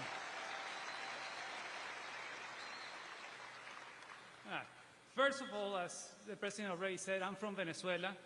I left the country in 2007 because of communism. I still have family there. There's been family that that has left even before me or are continuously living little by little. But going further back, my grandparents from my mom's side were from Cuba. They were at university when the communist revolution was going on, and they ended up leaving to Venezuela. They only had the money they received for us, their wedding present, and they were living in a mid-house, going to school, and trying to move ahead. My granddad ended up becoming a doctor and had a family raising 3 children, my mom and my 2 uncles. When in the early 1990s, Chavez did a military coup, and right after he ran for president, my granddad saw the similarities to what was happening in Cuba, and he told everybody that would listen to him that it was coming. And everybody was like, nah, this is Venezuela, this is not Cuba, this will never happen to us.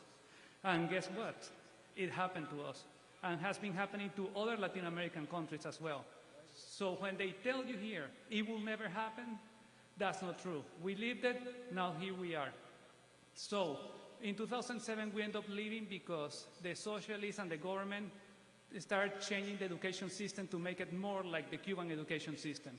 It might ring a bell to what's going on here as well. So it's extremely important for everybody to keep this in mind. And if you don't mind, I'm going to switch to Spanish for our Latino speakers. Thank you. Para todos los latinoamericanos, gracias por venir aquí y soportar al presidente Trump. Es importante que entendamos que lo que ha pasado en nuestros países en Latinoamérica puede pasar aquí.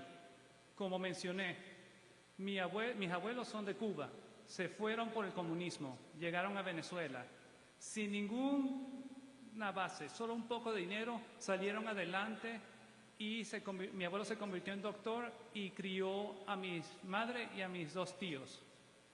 Cuando Chávez hizo el atentado, el golpe de Estado y después corrió por presidente, mi abuelo trató de advertir a todo el mundo que esto era exactamente como Cuba.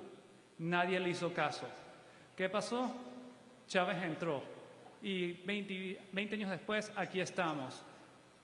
Tienen que recordar que si pasó en un lugar, puede pasar aquí también. No crean que porque Estados Unidos, gran economía, no puede pasar.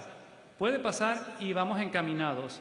Al menos que tomemos un paso diferente. Y yo por eso pienso que Trump es la mejor persona para hacerlo.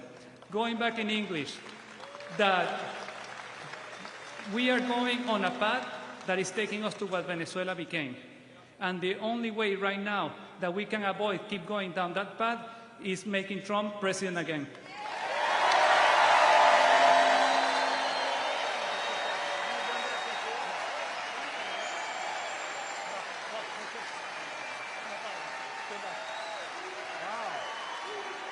Great.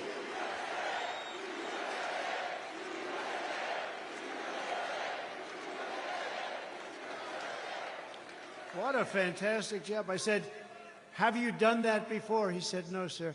You are something. All right. Next ballad. What office is he going to run for? I think we're going to endorse him so fast. Thank you very much. No, it's such a problem because, you know, it's a very dangerous situation. She's giving everybody free everything. It's never going to happen. Remember, the college debt, the student debt they were going to give, it never happened. It was just all talk. Then he said after getting totally rejected, he came up with another plan, which is even dumber. But what happens is they talk. These things will never happen, but it's very dangerous because politically, maybe somebody says, oh, that's great, that's great. It's the end of our country. We can't do it. We can't do it. So I really appreciate that. That was beautiful. It was so well done. Amazing. Thank you.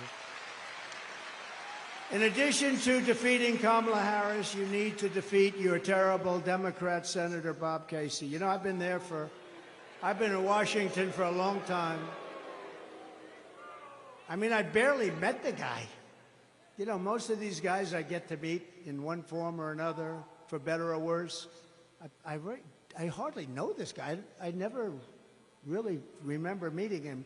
He obviously created a great impression, but he's not a hard worker. He's cruising on his father's past. I met the father. I think I knew the father better than I knew the son. But Bob Casey voted for every bill that caused the worst inflation in the history of our country, in my opinion. They call it decades, but I believe it's the history of our country because they're not using the real things. Like mortgage rates went from 2% to 10%. They don't say that. That's inflation. They don't say that. And you can't get any money at 10% either. We had it down to 2 and 2.4, 2.5%. And now you can't get the money at 10%. They don't have any money. He voted to open borders and the war on Pennsylvania energy. You know, Bob Casey voted against all of this stuff, against your state. But you don't know it because, you know, you have other jobs. You're not watching Bob Casey. That's why you need to fire Bob Casey, and you have to elect a man named David McCormick for the U.S. Senate.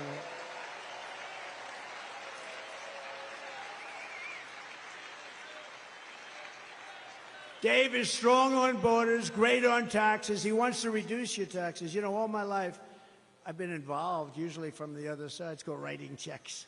But I've been involved. I've made lots of contributions to politicians all my life. And politicians always talk about, we will lower your taxes.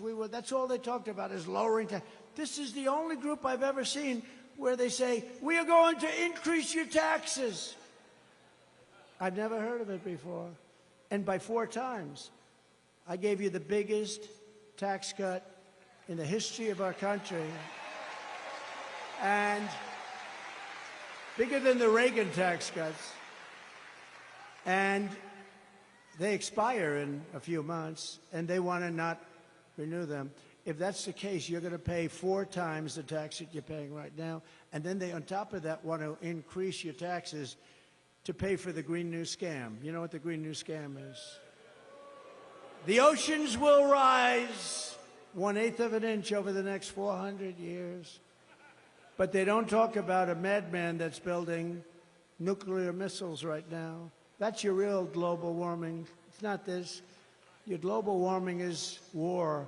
Your global warming is going to be nuclear weapons. Nobody talks about that. They don't ever mention it, but they talk about an ocean that's rising, which will give you slightly more beachfront property if it happens. Now think of it, but they don't talk about somebody that's got very evil intentions. Look at Iran. I stopped them from building a nuclear weapon, but this guy is going to give it up. He's going to give it up. So David McCormick, and I've known him for a long time. He's an amazing man, a tremendous education, tremendous military background, and he's a very strong guy, and he loves the state. I really hope you give him a chance. It's not easy, and I was just talking to him. You know, a guy's been in office for years. He's done nothing. He's done nothing. In that way, it's good, but in another way, it's tough because, you know, you've seen his name a little bit. You don't even see his name. Most people don't even know. If you ask who are the senators, they may choose the one that didn't do so well in a debate, but won, right? He didn't do too well in a debate. I wonder who did worse in the debate, Biden or him? I think maybe Biden did. I think, actually, he's made more sense than a lot of other people over the last few months, in all fairness. He actually has. I commend him on that. But nobody knows about Casey. Nobody knows about him, even though he's been there for years. His father was there for years. I just want to ask, it's very important because we want to turn our country around. We need to get great representation, even beyond the presidency. And this is a dead seat.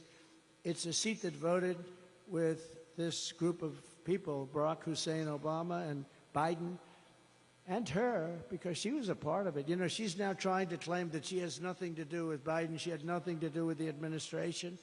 They put him on. Now, maybe they change it, because I said this a couple of days ago. Usually when I say something, they immediately change it, so I can't say it anymore. But they gave him speaking on Monday night. Now, maybe have they changed it? I don't think so. Monday night is considered on a convention Death Valley. It's Death Valley, because people aren't watching Monday night.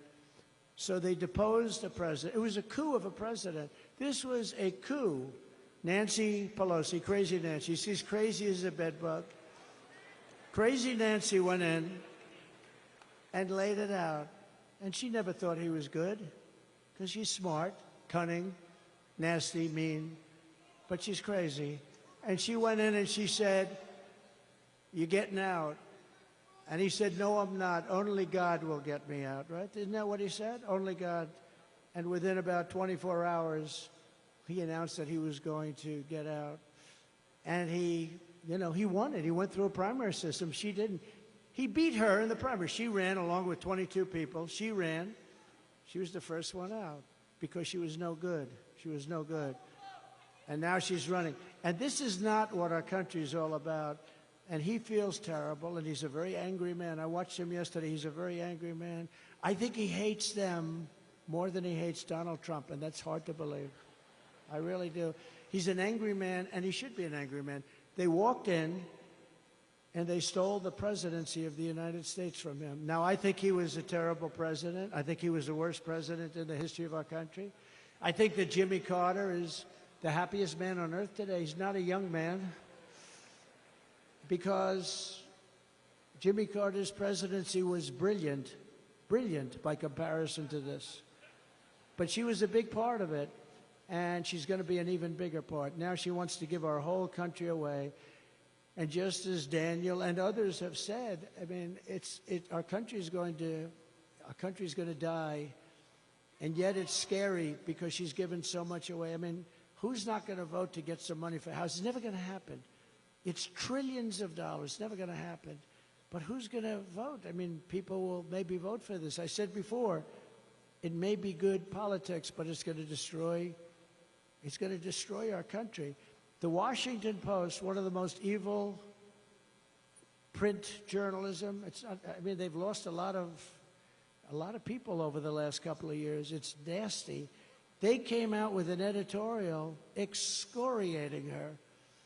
Actually, I spoke with Jeff Bezos just for almost the first time. I met him once before, and he was so complimentary on the way we handled the horrible situation that took place recently, and I appreciated that. But we talked a little bit about the paper, and their radical left paper.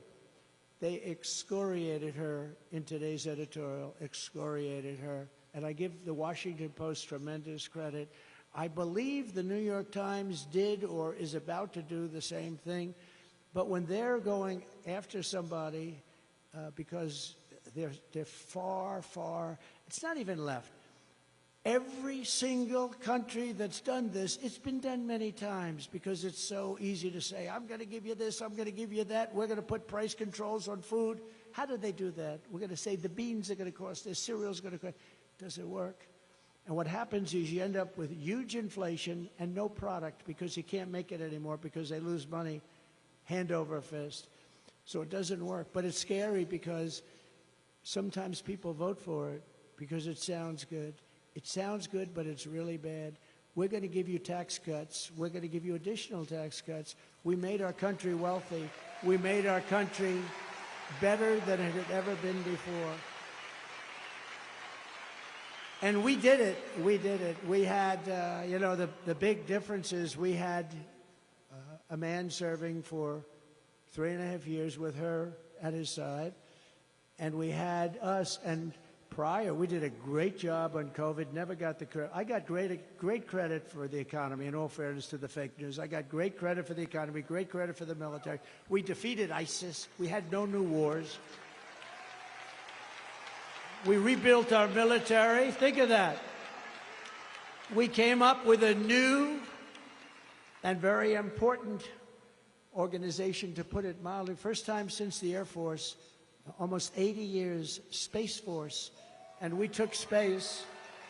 where we were languishing to China, falling way behind China and Russia. We took space, and now we're dominating them. We put some incredible people in there. Space Force has been so important. It'll end up being one of our truly important, already is. I mean, it's coordinating with yours, but we created Space Force. We did so many things. Right to try, medically, right to try. If you're terminally ill, you had no right to get medicine. Now you sign a document. They tried to get that for 58 years. 58 years they were unable to get it. I sat everybody down, the labs, the doctors, the insurance companies, and the country, because they didn't want to be sued. Somebody's terminally ill, they take something, they die, and then the family sues them for killing the mother, the father, the sister, the brother.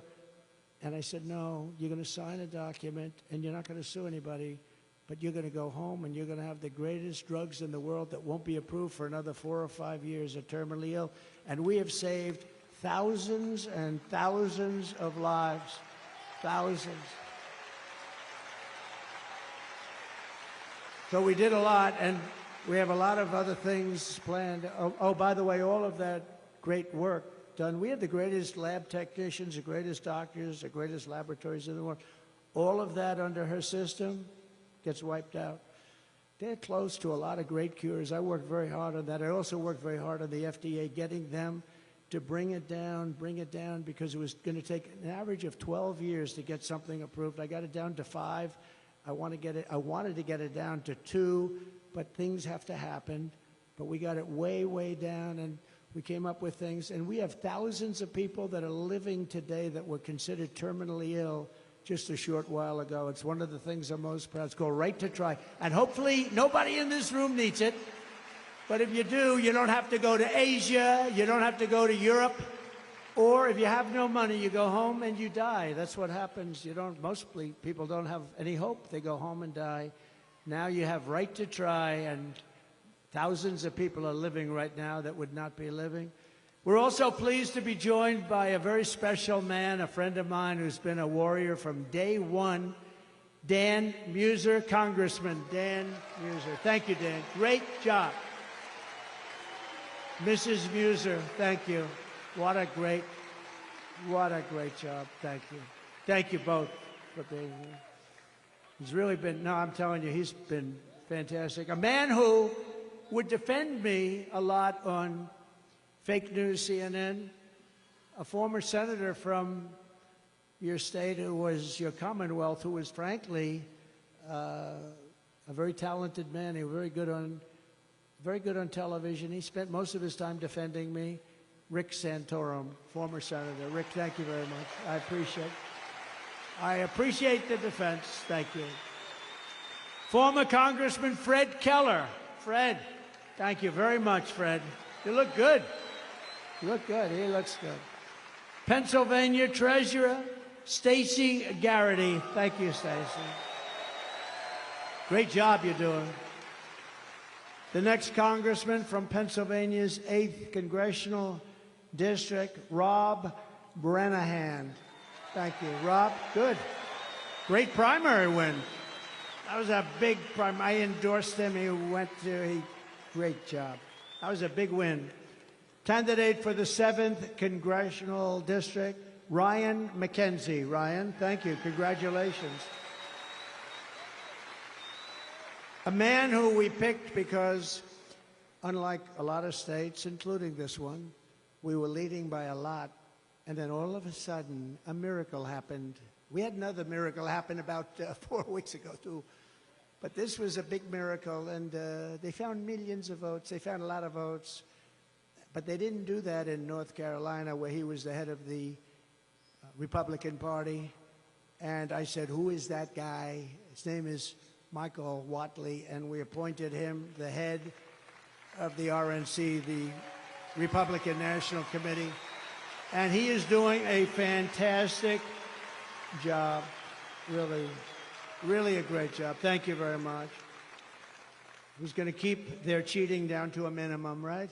Maybe nothing, but, you know, we know them better. They won't stop. They won't stop. You know, we have an expression, too big to rig, right? Too big to rig.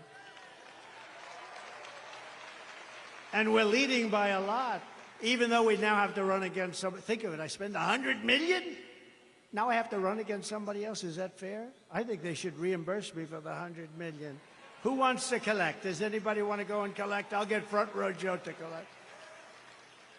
The mayor, who's really a wonderful man, by the way. Mr. Mayor, it was good meeting you. Carl Curran. Thank you, Carl. Thank you very much. Thank you, Carl. Good man. New York's Broome County DA, Paul Battisti. Paul Battisti. Thank you, Paul. Thank you. Good job you're doing. I wish you were in Manhattan. It would be very... We could use a good one in Manhattan. And Lackawanna County Commissioner Chris Shermack. Chris? Thank you, Chris. Thank you, Chris. Good job. On my first day back in the Oval Office, I will immediately sign an executive order directing every cabinet secretary and agency head to use every power we have to drive prices down. But we're going to drive them down in a capitalist way, not in a communist way.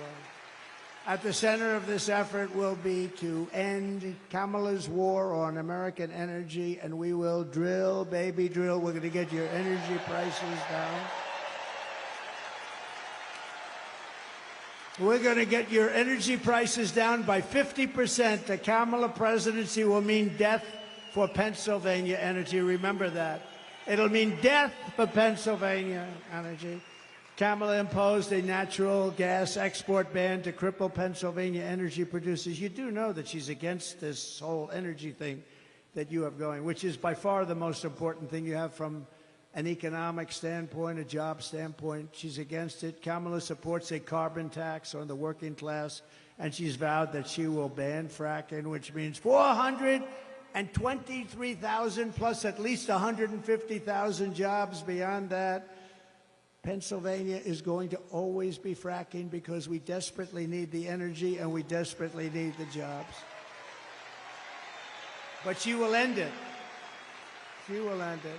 In addition, your state and local government will be starved of billions of dollars in oil and gas revenue, which means higher taxes, lower property values, worse schools, and plunging quality of life in the great Commonwealth of Pennsylvania that I love.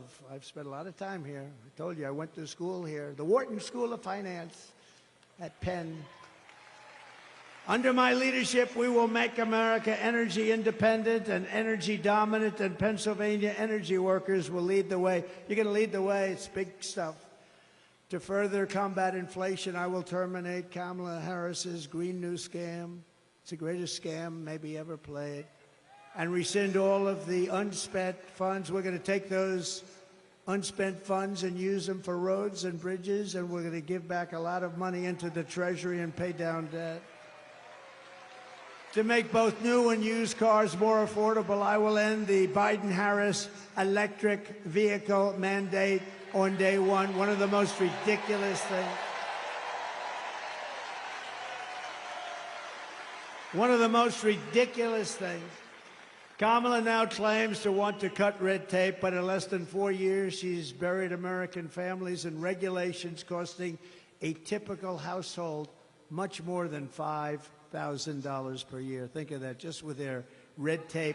I will cancel Kamala's crushing regulatory onslaught, and I will immediately eliminate every costly job. Now, just so you know, I cut regulations more than any president in history by far. By far. So you can't say to me, well, why didn't you do it? With me, you can't say that on anything. I did do it. Everything I said. You know, they said promises made, promises kept. What I said, I kept. I mean, unless there was some crazy thing somewhere, but I got it done. I got it all done. Even the wall. I built hundreds of miles of wall, and I had to fight Congress. I had to fight the Senate like you wouldn't believe. I built hundreds of miles of wall.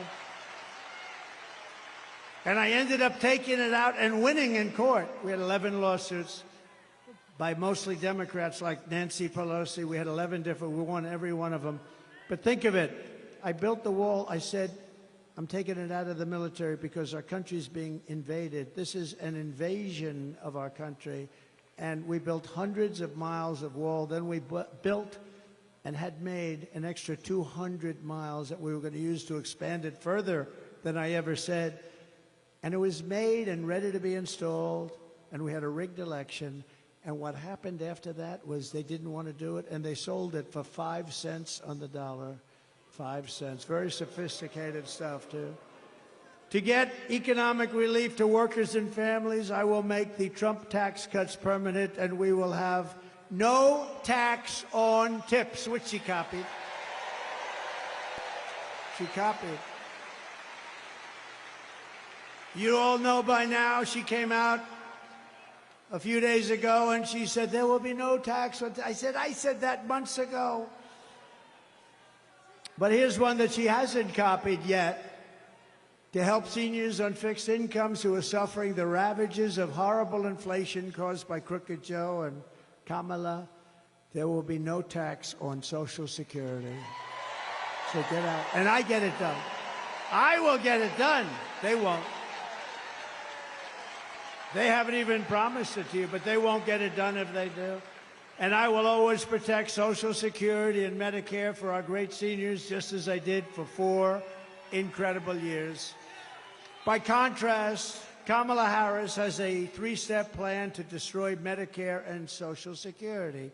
She's going to destroy your Medicare. She's going to destroy your Social Security. First, she has thrown open our borders. Second, she is flooding our country with millions and millions of low-wage migrants and giving them welfare, free health care, food stamps, public benefits.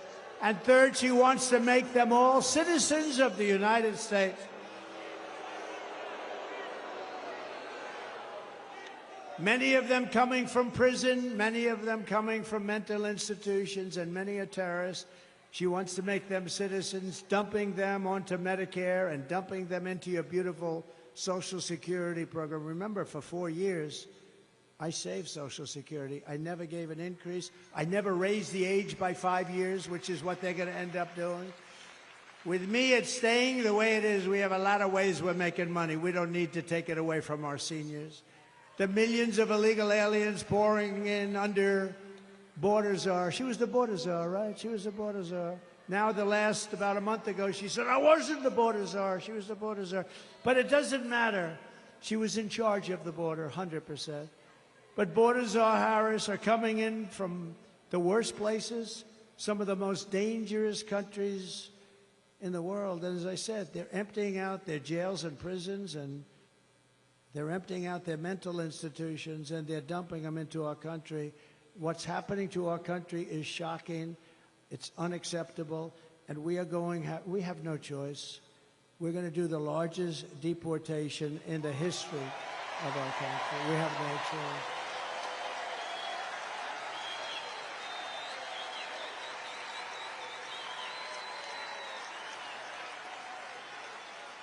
Just this week in Coney Island, 2 Kamala migrants were arrested for the rape of a 46-year-old woman, throwing her to the ground and raping her with a knife to her throat. She thought they were going to kill her. She said they weren't looking to rape me, they were looking to kill me. And it was a terrible thing. One of them had previously been arrested for raping another woman at a migrant shelter. But he was shielded from deportation by New York City sanctuary laws, which Kamala Harris strongly supported and doesn't want to change. In Virginia 3 weeks ago, a 54-year-old mother of 4 was leaving a 7-Eleven when she noticed an illegal alien trying to steal her car. When she tried to stop him, he ran her down and left her dead on the ground before going on to hit 2 more cars, killing 2 other drivers. And in May, the leader of a Peruvian gang known as Los Killers was released from Border Patrol custody and set free into America. And Kamala's direct orders, she said, set him free! Meanwhile, he was wanted for 23 murders in Peru. Kamala refuses even to call these criminals, and we're not going to use the term, she said, illegal aliens. No, they are illegal aliens, but she said don't ever use that term. But they're not just illegal aliens. Honestly, they're monsters. These are savage, monsters. The Harris policy is to let thousands of migrant killers and rapists into our country. You know, she was asked the other day, but she didn't respond. We have detention centers where we have some of the worst criminals in the world in those detention centers from other countries, and not just South America. They come from Africa, they come from Asia, they come from the Middle East, they come from countries that are seriously crime-ridden. And those countries, the crimes are going way down. Like Venezuela, we talked about Venezuela before, and think about Venezuela. Their crime is down 72%. They've gone to Caracas, and they've gone to different places in Venezuela. They've taken their murderers, their drug dealers, their rapists, their thugs, and they've taken them out of the country. They've said, you're going to the United States of America, and if you come back, we will kill you. And they are now living with us. All will be criminals soon. And don't forget, they're just getting used to the experience of being in a country where criminals are treated better, far better than the people that are being hurt and victimized. And when they see that, and they're going to have levels of crime, I call it migrant crime. We'll call it Kamala migrant crime. She destroyed San Francisco. She destroyed Los Angeles. I call it migrant crime. She had something that she went with. You're not a criminal. It's a very minor offense if you steal anything from a store that's less than $950. Did you know that? So guys are walking into stores with, they walk into stores with a calculator. Keep it under $950 and nothing's going to happen. By the way, if it goes to $9,050, nothing happens either. What's happened in California with Governor Newsom and guys like this, people like this, is terrible. But Kamala, what an environment, what a beautiful place, what a great place. The weather is so beautiful, the ocean, everything's beautiful. It's crime-ridden and horrible, and changes have to be made. The Trump policy is to keep these savage criminals the hell out of our country. They're going to be out of our country. If Kamala wins, you will have mass amnesty and citizenship for all. She wants to give all of these people citizenship. In Venezuela, their crime is down 72%. In other countries all over the world, their crime is way down. And in our country, wait till you see the real numbers, because they're not counting migrant crime, which is going to make our crime look like baby stuff.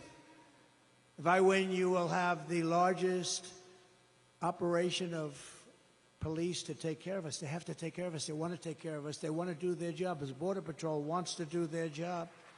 And it's going to start on Inauguration Day, January 20th, 2025. It's going to start immediately. They want to do their job, and we don't let them. And if they do their job, and if they're a little bit strong about doing their job, they're dealing with a lot of very tough people. They take away their pension. They take away their job. They lose their family. They lose their house. They lose everything. They end up in squalor. And we're not going to do that. We're going to defend our great local police and law enforcement in general. We're going to defend them. We're going to defend them because we want them to protect us. And we're going to need them much more than ever before, because the criminals pouring into our country by the millions. I believe the real number is over 20 million people. You don't hear that. You're 10 million, 12 million, 14. Even if it was, it's still so many. But I believe the real number is over 20 million people. That's larger than New York State. Kamala Harris wants to eliminate private health insurance and give free taxpayer-funded health care to every single illegal alien in the country. They want to give... And then you wonder, why do they come up? You know why they come up? Because guys like Newsom and others are saying, come up, come to our country, we'll give you health care. You know what they're doing to your school system is incredible. People are taking the seats of your children. Your children can't go to school, and you have people taking their seats that don't speak a word of English, come from a foreign country, and your kids aren't getting educated. Your kids are not getting educated. They're considered like secondary citizens. And this is Kamala and Joe to a lesser extent. Look, Joe's lost. Forget him. By contrast, I'm going to keep the Affordable Care Act unless we can do something much better. We'll keep it, but we can do much better. It's too expensive for the people. They can't afford it. It's lousy health care.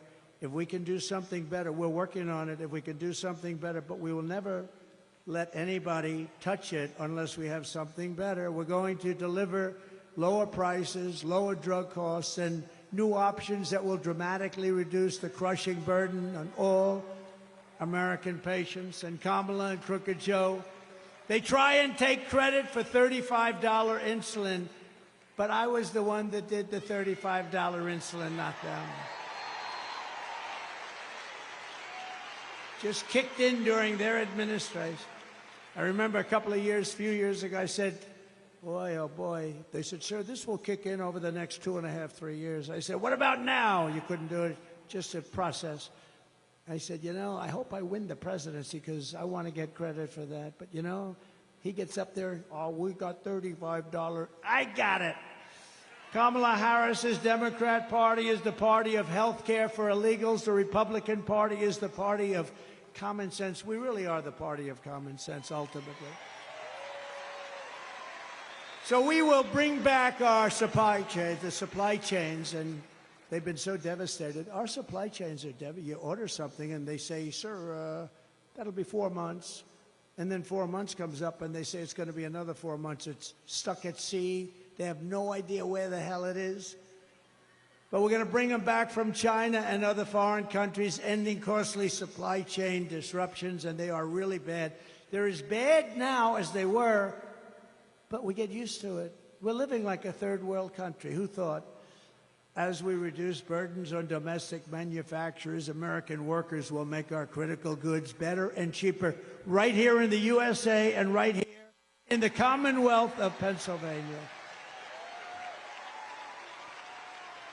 And I will, with David, revoke China's most favored nation's trade status. You know, they have a huge advantage because they are a growing nation. Well, we're a growing nation, too. We're a nation that is crippled. We are a horribly crippled nation, and China gets all of these advantages in trade because they consider themselves to be a growing nation. Well, we're a growing nation, too, and I did that already. I will pass what will be known as the Trump Reciprocal Trade Act. If China or any other country makes us pay 100 or 200% tariff, we will make them pay a reciprocal tariff of 100 or 200% right back. You hurt us, we hurt you. It's called an eye for an eye. I will also restore peace through strength, and I will prevent World War III from happening. We will stop it. You know, when crooked Hillary Clinton was running against me, she said, look at him, listen to him. He will start a war, a world war. We had no wars other than I defeated ISIS in its entirety, 100% of the ISIS caliber. Listen to his rhetoric. Listen to his horrible tone. I said that horrible tone is going to keep people from fighting us, and that's what happened. We had no wars. It's been 81 years since that happened for a president. No wars, other than ending some wars that we're in and defeating ISIS. 2 days ago, I watched a parade of the Taliban in Afghanistan. Did you see it? The Taliban, where they were showing all of our equipment that they took from America, $85 billion worth. 2 days ago, celebrating 3 years of the defeat of America by these guys. And I knew him very well. Abdul was the head. Abdul was not playing games with me. We had, you know, they were executing a lot of our soldiers. And I spoke to him. I said, Abdul, don't do it anymore. There'll be no more. Anyway, I said it pretty tough. And you know what? For 18 months, we didn't have one American soldier killed in Afghanistan. And then I left. And then I left.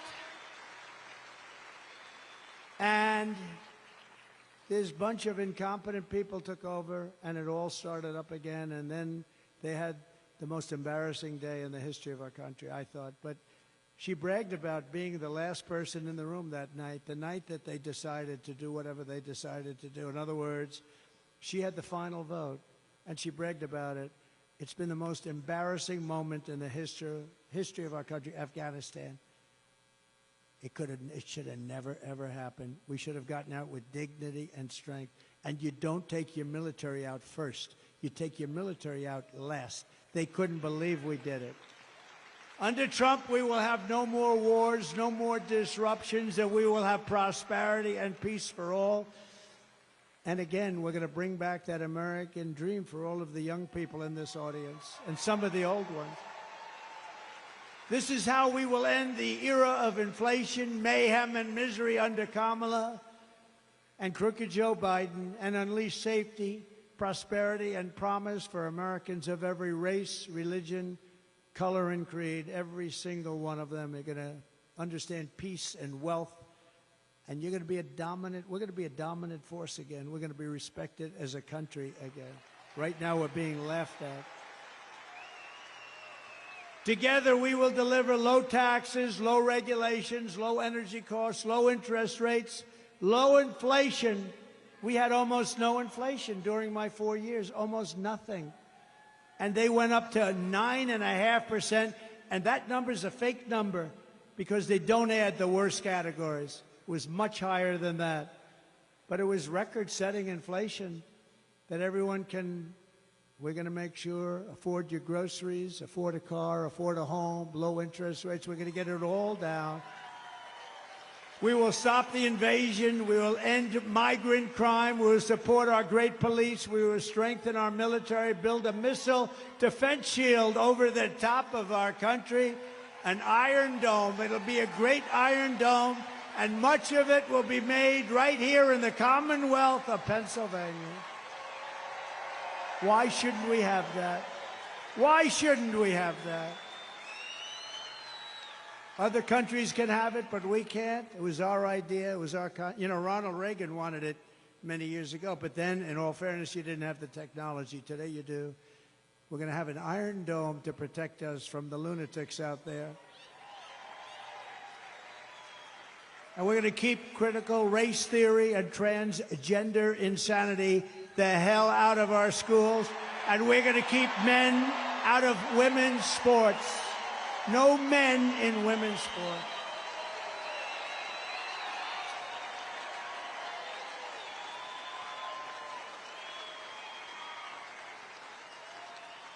Did you see in the Olympics? They had two transitioned. They transitioned. They were men, they transitioned to women, and they were in the boxing.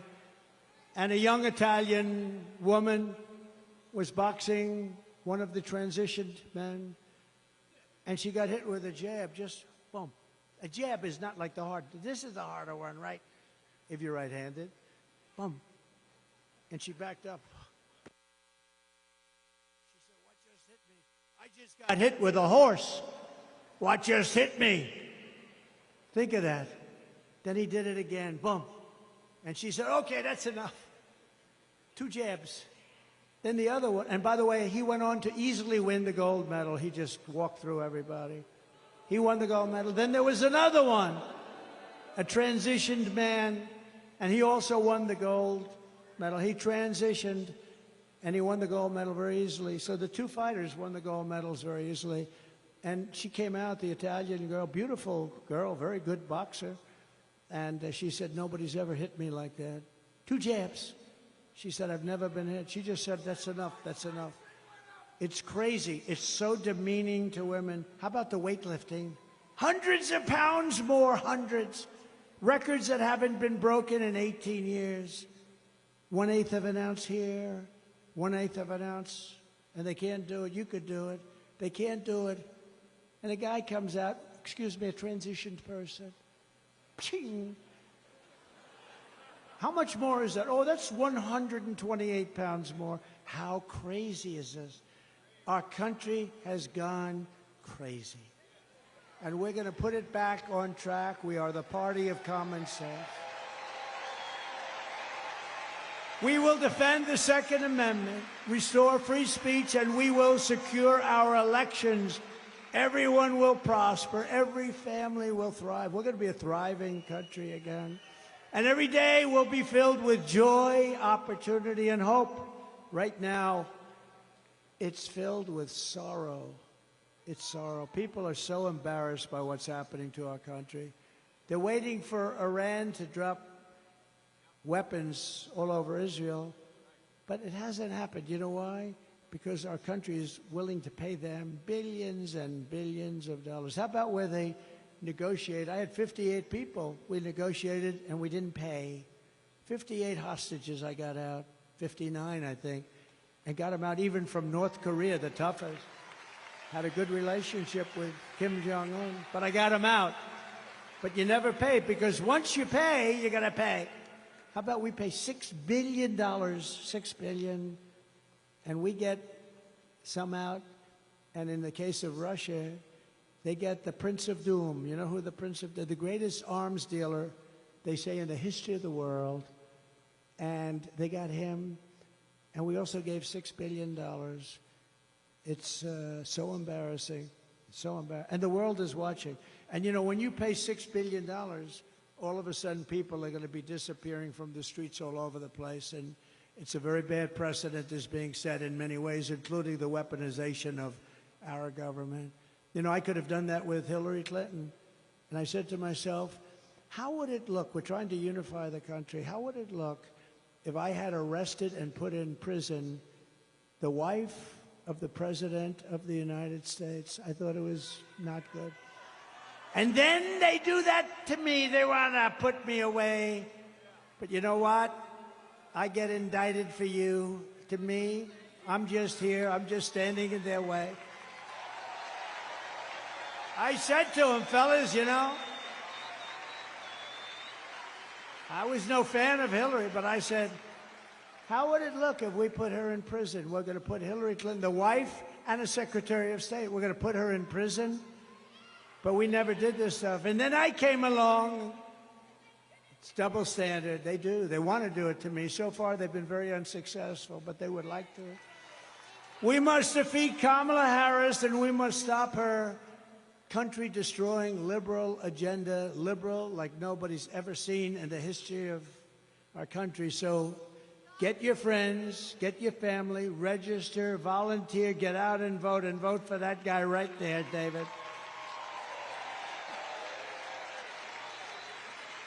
The radical left Democrats rigged the presidential election in 2020, and we're not going to allow them to rig the presidential election in 2024.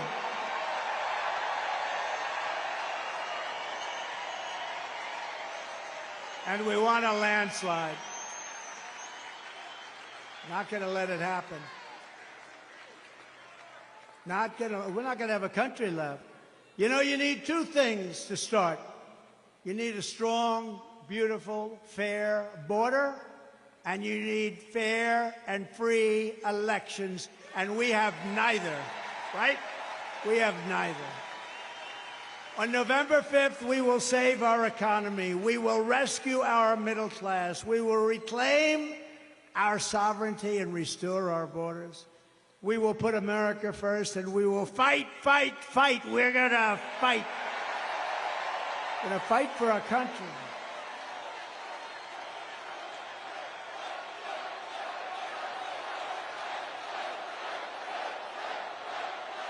Thank you. Thank you. Thank you very much. But this is a very consequential Commonwealth, as we say, but this is a very consequential vote in Pennsylvania, because they say that if you win Pennsylvania, you're going to win the whole thing. We cannot let these people win Pennsylvania. That includes David. Can't let it happen.